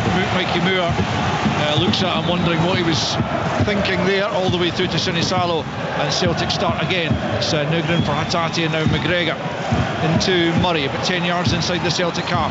Brings it up across the halfway line now. Tunekti wants it on this left hand side. Instead it goes out to the right to Yang, midway inside the Rangers half now. Back to Murray and then square for Scales. Scales will bring it out to the left to Tunekti. Still about midway inside that Rangers half. Loose ball back from Tunekti between his two defenders, but Murray will collect before Chermiti can get there. But at the halfway point of the second period, Celtic have come back in the second period to reduce the deficit. It's 2-1 now, Rangers. Two Yusuf Chermiti goals in that first half had them in command, but Kieran Tierney's first Old Firm goal has made a huge difference to the complexion of this game. It's going to be a Rangers throw-in. Kieran Tierney's trying to call the referee's bluff there. Tierney just looking at the Celtic bench there and wincing somewhat. Not sure if he's feeling something. Marcelo Sarachi would be the obvious option to replace him should that be required. The difference in Celtic's energy levels off the ball in this second half has been night and day to the first half. Just seen three great examples over the last 2 minutes of hounding Rangers in possession, making Rangers give up possession within 30 seconds. I think attacks played a big part in that. Here's Murray, Moore from the left hand side. Rascan out to Diamondi, back to Chukwani. Rangers fans want Rangers to play with more urgency again. It's Romans out to Diamondi, left hand side. Now well advanced area onto the right foot, sends it in, away by Murray. It'll be picked up by Chukwani. Left hand side as he plays it into Fernandes on the halfway line, just entices Celtic forward before rolling it all the way back to Jack Butland. Romans is playing very high and he wins the header there from Butland's clearance, but no takers for the knockdown. He's not happy, the Belgian, and Celtic pick up possession. Played 69 minutes, Rangers 2, Celtic 1, but Rangers no longer have the stranglehold in the game that they had in the first half as Araujo feeds it forward for Yang, who takes it brilliantly on the chest, feeds it forward for Nugren on the edge of the box, right hand side in for Hatate over the top. Another big chance for Celtic. It came to Rio Hatate right on the 18-yard line and he scoops it high over the crossbar when he really should be hitting the target. 69 and a half played. Rangers 2, Celtic 1. You know, he's capable of scoring from there, and again he should get it on target, but once again, looking at those Rangers players, I asked the question after about 25 minutes, can they keep this level, this pace, this energy up for 90? Well, I've watched them do it before. Well, they're not doing it just now, Rangers, are they? There's a lot of tired-looking Rangers players out there. So it's definitely time, I would suggest, that if you can make a change that can liven it up a bit and give you a bit more energy. If you're Danny Rose just now, you're the one that's got the questions you need to ask. Sirachi's just been given the call. I think he is going to replace Tierney here as Hatate feeds it forward here for Maida. Maida brings it under control, couldn't quite take it in his stride, but he does have possession, and now it's Tunekte just outside the Rangers area on the left hand side, plays it back for Tierney. Tierney scoops it into the area. Nugent gets the header in, but it's wide of target under pressure from Fernandes. But if you do feel at this stage, if anyone's going to get the next goal, it does feel like Celtic. It is, and it's Hatate again picking up the loose ball, and Celtic are just doing exactly what Rangers done in the first half. Any chance to get, they're playing forward, they're running forward, out of possession, they're getting close to people, they're making contact. And that man, we talked about Celtic not winning duels, not winning loose balls, not making tackles. It's real Hatate again. There's been a lot of chat about him and his performance over the last few weeks. He's the one that's onto the loose ball again, plays it in behind. It's another dangerous attack for Celtic. Yeah, I mean, he's probably had the poorest season since he came to the club, and he set very high standards in his previous seasons here. It's definitely not been meeting them for the most part of this season, but he's certainly come on and made a difference in the second half. And here he is playing it forward again, looking for Yang. Romans is first to it, plays it off Yang. It's going to break though and stay in play, and Butland has to rush out to the edge of his box and knock it out of play on the far side as Sirachi waits to come on and replace his fellow left full back Kieran Tierney, the man who has brought Celtic to within one goal of Rangers with about 18 and a half to play of the 90. Throwing Celtic over on the far side, midway inside the Rangers half. It's Araujo preparing to take it. Is there a further twist or turn to come in this game? You suspect there probably will be. Celtic have given it up though. It's Chukwani bringing it forward now for Rangers across the halfway line, invites the challenge from McGregor. Still it's Chukwani powering down the left, then McGregor gets his foot in, and it will be a throw into Rangers over on the far side, and that should allow Celtic to make not one but two changes, as Luke McCowan, who was so impressive with that early goal out in Stuttgart, and also generally his performance was very good. It's going to be a double change as Celtic look to try and drag themselves back onto level terms before the afternoon is out. Just before they make those changes there, very noticeable Chukwani, who was bestriding this game. He was so much more physical, stronger than anyone else out there. He's just had a great run up the line there. I think that's just about finished. I mean, he looks exhausted to me. Let's see if we can get that back. Raskan with a loose pass, looking for Scholes, and Rangers are definitely not quite as on it as they were, as the changes now I think are going to come for Celtic. The Rangers fans try to rouse their team once more as Tierney makes his way off, having contributed hugely with the goal that's brought his side back into the game. Yang is the other player who's going to be replaced by McCowan for the closing 17 minutes plus stoppage time. As on comes McCowan, whose first minute goal gave Celtic the victory out in Germany, the first ever victory on German soil. It was all ultimately for nothing, as Gassama, now Jiri Gassama is coming on for Andreas Scholes, who again, well, he set up the first goal, Andy, let's be fair to him, but I'm not sure he quite had the impact that the Rangers fans have been hoping that he's going to provide. No, I thought in the first half, I thought Rangers to a man were excellent, but he was probably the quieter of the front four especially. But then since the second half came, I think you can see he's one that's tired more than most, and I think Rangers had to make a change somewhere. You know, you've seen Celtic make two changes there. I thought Rangers were going to be the one that they make the next change, but you know, they've replied with Gassama coming on that right hand side. Well, Jiri Gassama certainly a little bit like Sebastian Tonetti, perhaps has made his best contributions off the bench for Rangers. As the ball's back with Sinisalo, 16 minutes to play. Rangers 2, Celtic 1, live on BBC Radio Scotland and BBC 5 Live. As Sirachi gets his first touch of the ball in the left back position, plays it back to Sinisalo. Quickly out to Dane Murray at the edge of the box. And back to Sinisalo once more as Rangers look to press Celtic again. Scales on the edge of his own penalty area. Across comes Chermiti. Scales plays it forward. Good challenge from Sterling on Tinekti. Chermiti lays it off for Gassama here, right hand side. Angle of the box. Scales on the back foot. Gassama tries to force it across goal. McGregor did well to get back into a good position and cut the danger out. And now Celtic come forward. It's end to end just at the moment. It's Nygren with a quarter of an hour to go. Chukwani struggling to keep pace with him. As Pat says, he might be out on his feet. It's back with Nygren at the edge of the box.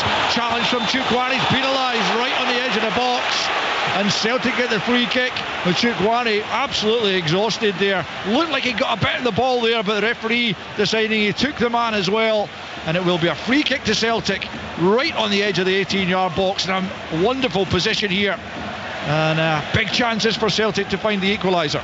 Yeah, to be honest, if you go to ground there and you take a bit of the player, the referee almost always gives a free kick there. But Chukwani, he's given everything he's got there, but that was a very, very tired challenge there. It's not too dissimilar to the position where Negan scored that free kick at Tynecastle against Hearts. You see his eyes have lit up that he's got this opportunity from roughly 20-21 yards out. Again, it's mental how the momentum shift in this game. You know, it looks as if Rangers were going to create a good chance down that right hand side, and within the matter of seconds a Celtic turned the ball over. They're attacking Rangers box and a free kick in a real dangerous area.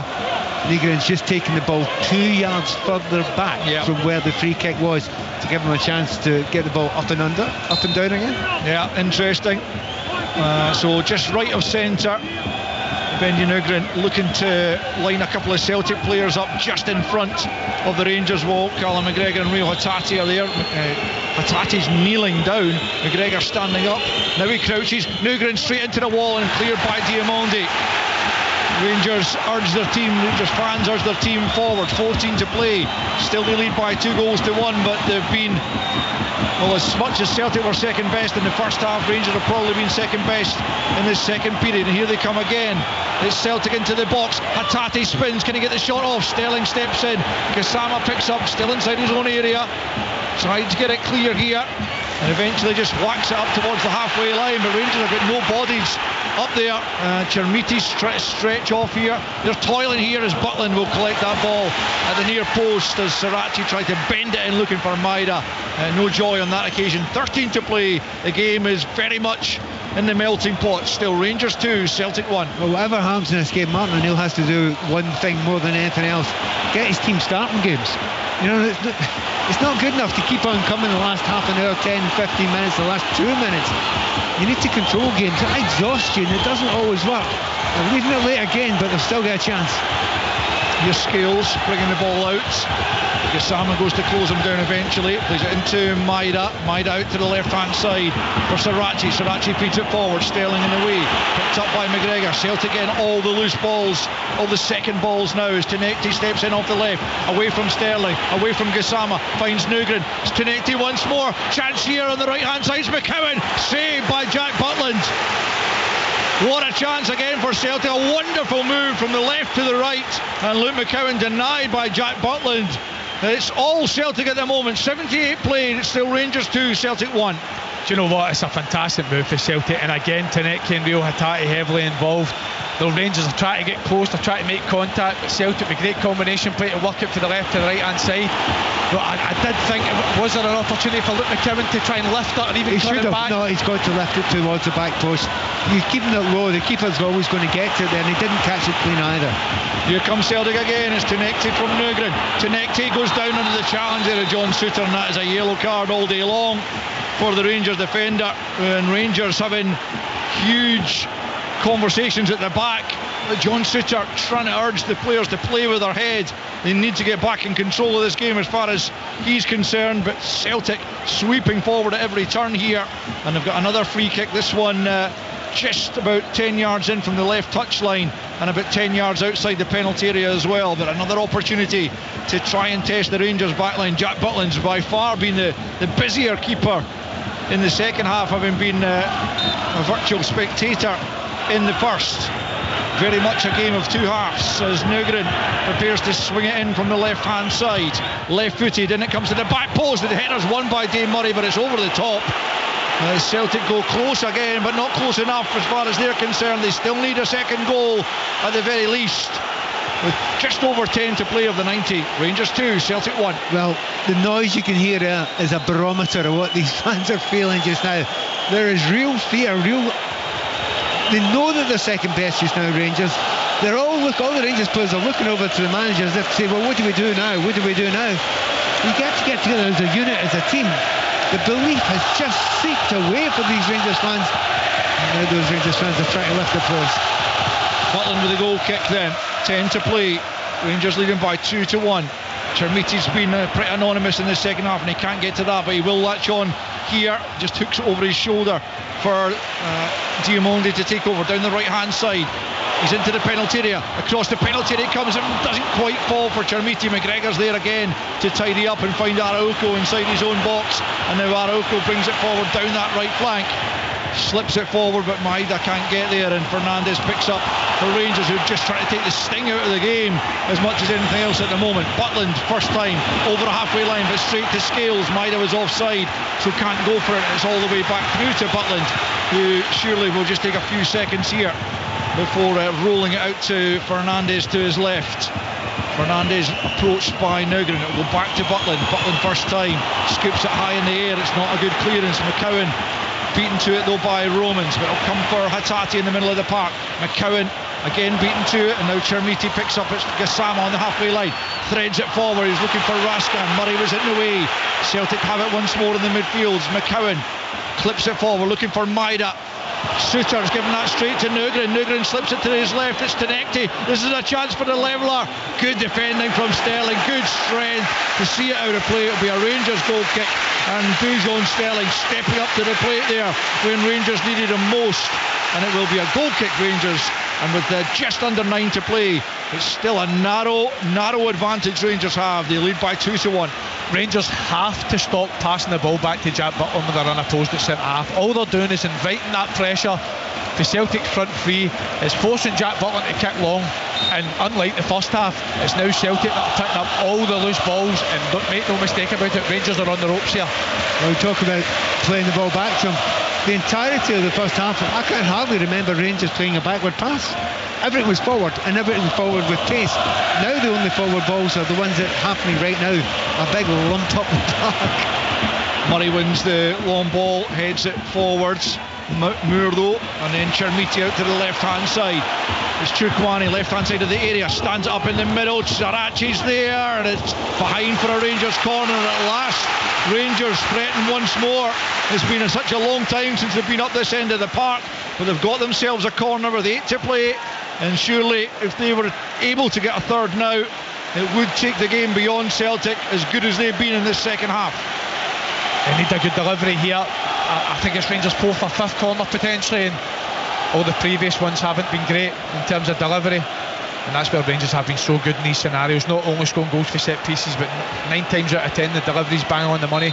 Can Mikey Moore get this one right? Mikey Moore from the left then, right footed, plays it short to Gassama, back to Mikey Moore now on the angle of the box, swings it in. It's a decent ball, but Murray's first to. It's a good header. Tenecti kind of pulls out of the challenge, but eventually takes up possession, and now it's Sarachi coming forward, looks for Maida over the top. Mikey Moore's furthest back there, and he makes an important intervention there to get it back to his goalkeeper on the stretch, but manages to direct it back to Butland, who clears poorly, and Hatate picks up on the halfway line. Dreadful pass, but then another one by Sarachi there, and now it's Raskan, looks up. Can he find a runner here? It's Gassama who makes the run. He's goal side of Sarachi, into the penalty area he comes, and he just plays it off Murray, and it'll be another Rangers corner, this time right hand side.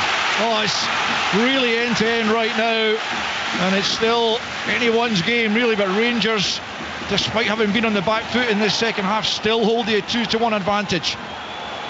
So open now, isn't it? It's incredible how open. A lot of space and a lot of tired players out there, and that's when good technical players usually make their presence felt. The surprising thing though, Pat, is that Rangers can't allow it to be open. No, they're the team that's got that slender lead, but anytime they're attacking, they're still committing loads of bodies forward, but as soon as they lose possession, Celtic are just springing into attack, and Rangers got away with one there because Luke McKibben was in acres of space over that far side. That switches on all the time. You've pointed out 3 or 4 times already.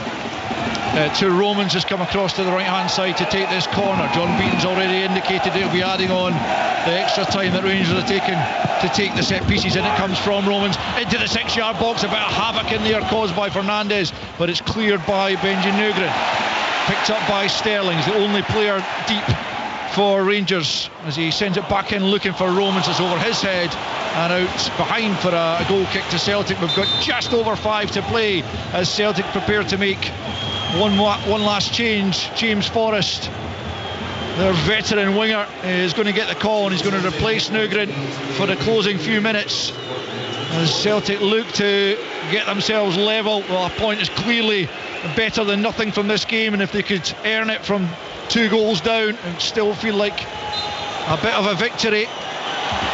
Rangers looking to cling on for the 3 points that would take them back to within 4 of the leaders' hearts. At that point they would have just 9 matches left to play. Here is Forrest into the last 5 minutes plus added on time. Forrest for Araujo, right hand side, midway inside the Rangers half. Back it comes to McGregor. In Celtic fashion, at least one more opportunity to earn themselves that equaliser. Scales out to Tenekti, left hand side. Back comes Gassama to try and track him. Tenekti drops his shoulder, plays it infield to McCowan. McCowan well challenged by Gassama, he's still got it though. Back to Sirachi it comes, and he goes back to the halfway line. Looks like McCowan was just caught there maybe by a flailing arm from Gassama. Play continues, it's McGregor in the middle of the park, no one closing him down just yet. Now it's Hatate, back to Araujo, plays it square for Scales, midway inside the Rangers half, out to the left for Tenekti. Rangers again slow to close down. Tenekti plays it into the box, away by Chukwani. McGregor picks up though on the edge of the area. Hatate for Araujo, about 25 from goal, out to Forrest on the angle of the box, right hand side. Can he find a cross? Chukwani has let him go by him, and it comes, Maida's there. Oh, how's that stayed out? Jack Butland, did he make the save there to deny him? That's a tremendous save if that is indeed what happened, as Jack Butland just got in the way. Maida from point blank range. Here comes Celtic again, as the referees asked him to take the throw in again. As a delay as they Has checks. he seen something? Has he seen something? Maybe some handball in there? Well, it wasn't clear to me at all what happened as Maida got the header in, but I can only guess that Jack Butland got his self in the way. But there is a check for a possible handball in there, and this could be further drama in the last few minutes at Ibrox. I thought Butland did brilliantly just to almost Schmeichel, the other Schmeichel, his dad's way, just made himself big, the big star jump there. I mean, the ball was beautifully played in there by Forrest going down the line. Maeda gets a great header on it. I couldn't see a lot wrong with it. I don't know if it's when Dujon Sterling comes in to try and impact Maeda's header. Yeah. I'm not sure if they're suggest that it flicks off his arm. Oh, and he's going to have a look. At least if he's going to the monitor. Oh dear. You know what this means? Yeah. Oh, this is great news for Celtic, bad news for Rangers, because John Beaton is coming across to the monitor to have a look at a possible handball here, and inevitably, more often than not, so hard to see. We've seen a couple of angles of it now. Here's the best angle. Do you know what? Well, I still can't tell. I've seen 4 angles, can't tell you. It's a suggestion that Sterling's outstretched arm, his left arm, his trailing arm, takes the ball and it's going towards the goal. And if that stopped it getting in the goal, even though it's completely undeliberate, this could be given. Yeah, well, John Beaton's having a good long look at it. It's a massive decision. VAR, I think, suggesting that they cannot be definitive about this decision, so that's a difficult one to get round. John Beaton, what a moment. What a moment for the referee. Well, he's given him plenty of time, and I do not blame him. He's going to get stick one way or the other here, isn't he? On he comes. What is the decision here? He makes the TV screen and points to the spot. It's a Celtic penalty. In the dying moments here at Ibrox Stadium, Celtic have a chance to pull themselves back from 2 goals down.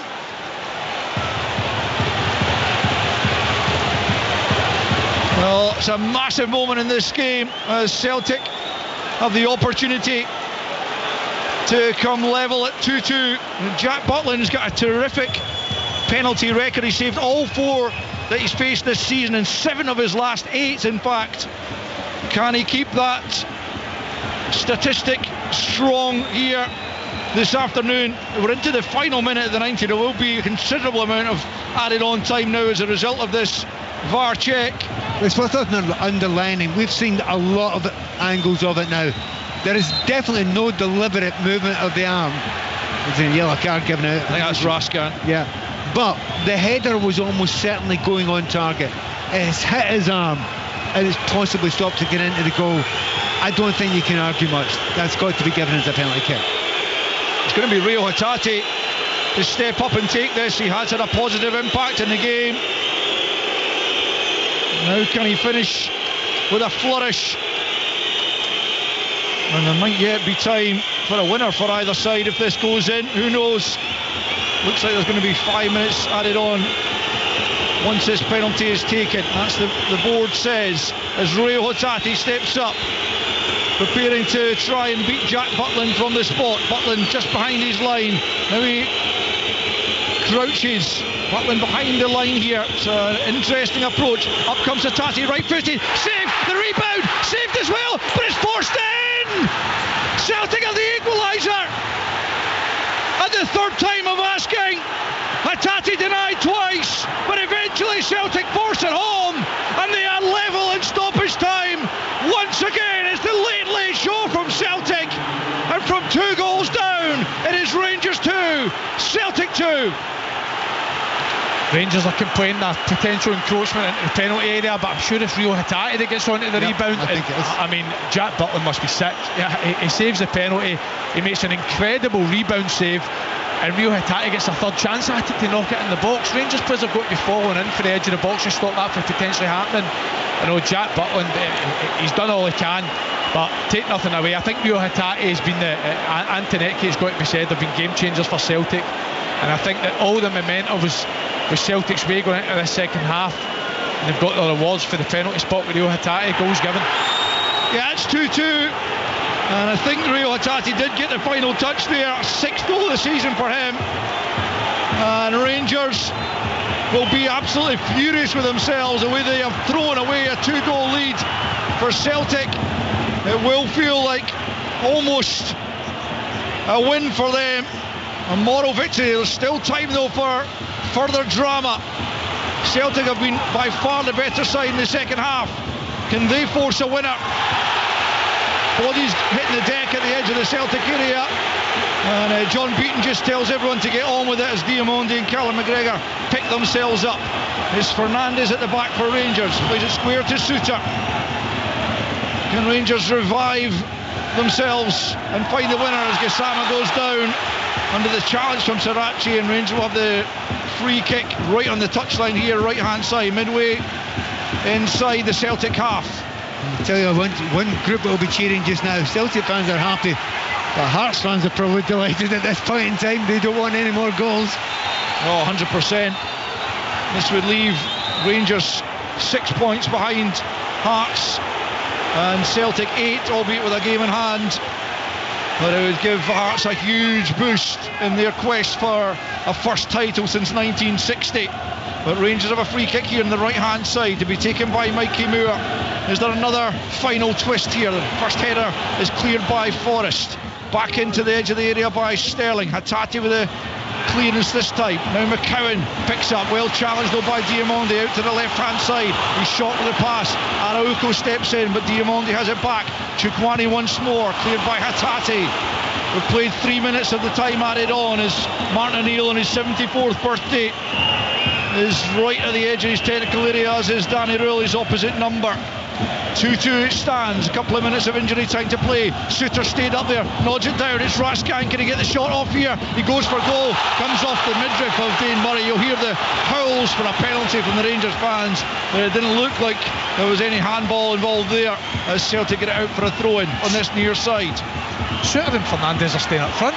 Rangers need to be careful here, because again, when Celtic put the ball, if Celtic pick up the loose ball at the edge of the box, I mean, Rangers have just come out all bodies forward. Looking for that winning goal as Diamondi's closed down, he's knocked it out of play, and Maida gets the decision there. It's going to be 6 minutes, I think, in the end added on of extra time, injury time here at Ibrox Stadium. That means there's a couple of minutes left to play. It's 2-2 live here on BBC Radio Scotland. and 5 Live, and this game has not let us down as Fernandez lashes it forward. Mikey Moore's on the chase. Sinisalo right to the edge of the box, grabs it before the Rangers winger can get there and bowls it out to Araujo. Celtic feel that they might be yet able to win this, coming from 2 down, which would be quite incredible. It's out of play over on the far side though. Rangers throwing midway inside their own half. Araujo trying to slow things down as Rangers trying to get it back into play. 90 seconds remaining of stoppage time. Back it goes to Fernandez. Fernandez sends it forward, looking for Gassama. Sirachi with his eye on it, heads it down, but it'll be picked up by Sterling. Sterling takes a touch out to the right hand side, tracked by Tenekti. Sterling goes down, he's taken down by Tenekti, says the assistant referee, who's a yard or two away from it, and Rangers will have a free kick in a good position, right hand side, just a few yards away from the touchline. It's quickly taken into Moore. Now it's Diamondi into the back post. Raskan tries the hitch kick. Who's it going to fall to? Chermiti's in there, and both sides claiming for something, and in the end the referee points in Celtic's favour. I think it's going to be a goal kick simply, and after 95 and a half minutes it's Rangers 2, Celtic 2. Absolutely shocked the Rangers took that quickly. You know, they've got a chance to get everyone in the box, set it up. It's a brilliant position to put it across, and they didn't get the best cross out. They took it quickly, it wasn't thought out, slightly too panicked, and the chance was lost. Sinisalo, I think it's a free kick that was awarded in the end. He takes that long. It's over Maida. Suter gets the head to it. McGregor with the thigh. It's picked up by Romans forward. Chermiti can't get there ahead of Murray. Helped forward by Diamondi.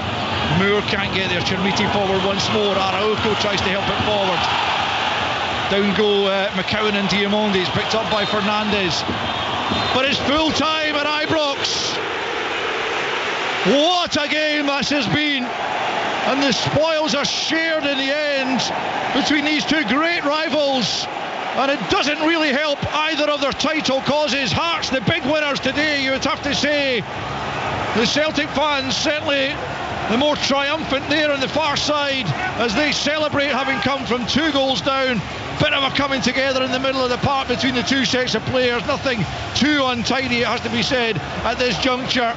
Plenty of emotions. Now Araujo's shoved, and now it's getting a little bit more tousy and emotional.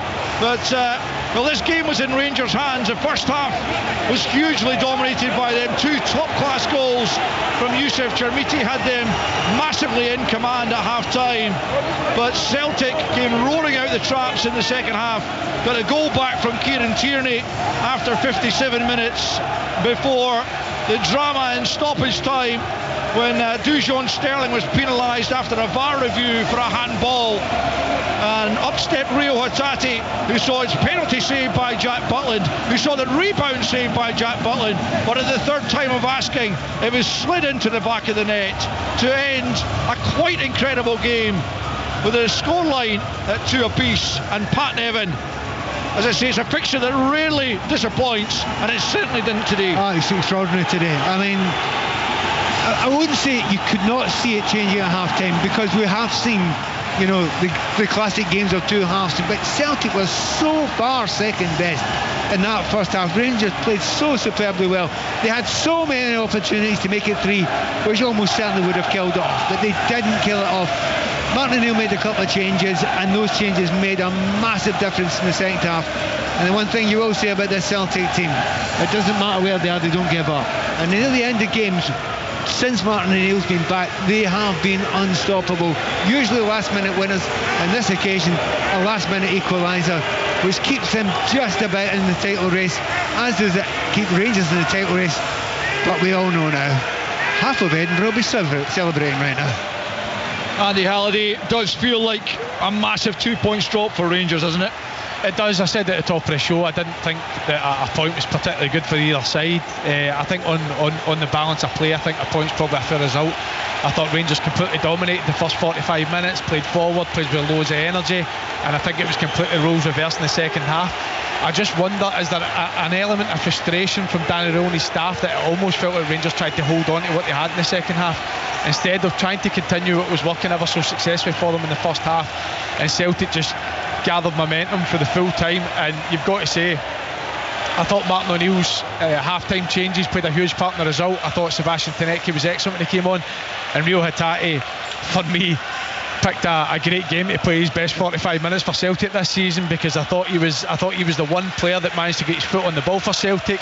But something that you don't really associate with Reo Hatate was win loose balls, win his duels, a bit of composure to regain the ball for Celtic. And I think in the end, obviously they managed to get that equalising point. But you said it, Alistair, and I'm going to back you up, the real winners for today is certainly Heart and Midlothian. Absolutely. Rangers trooping off in disconsolate fashion. It does feel like they have dropped 2 points. The Celtic players far more bubbly as they made their way off, having hauled themselves off the canvas to earn themselves a point at Ibrox. It finishes here. Rangers 2, Celtic 2.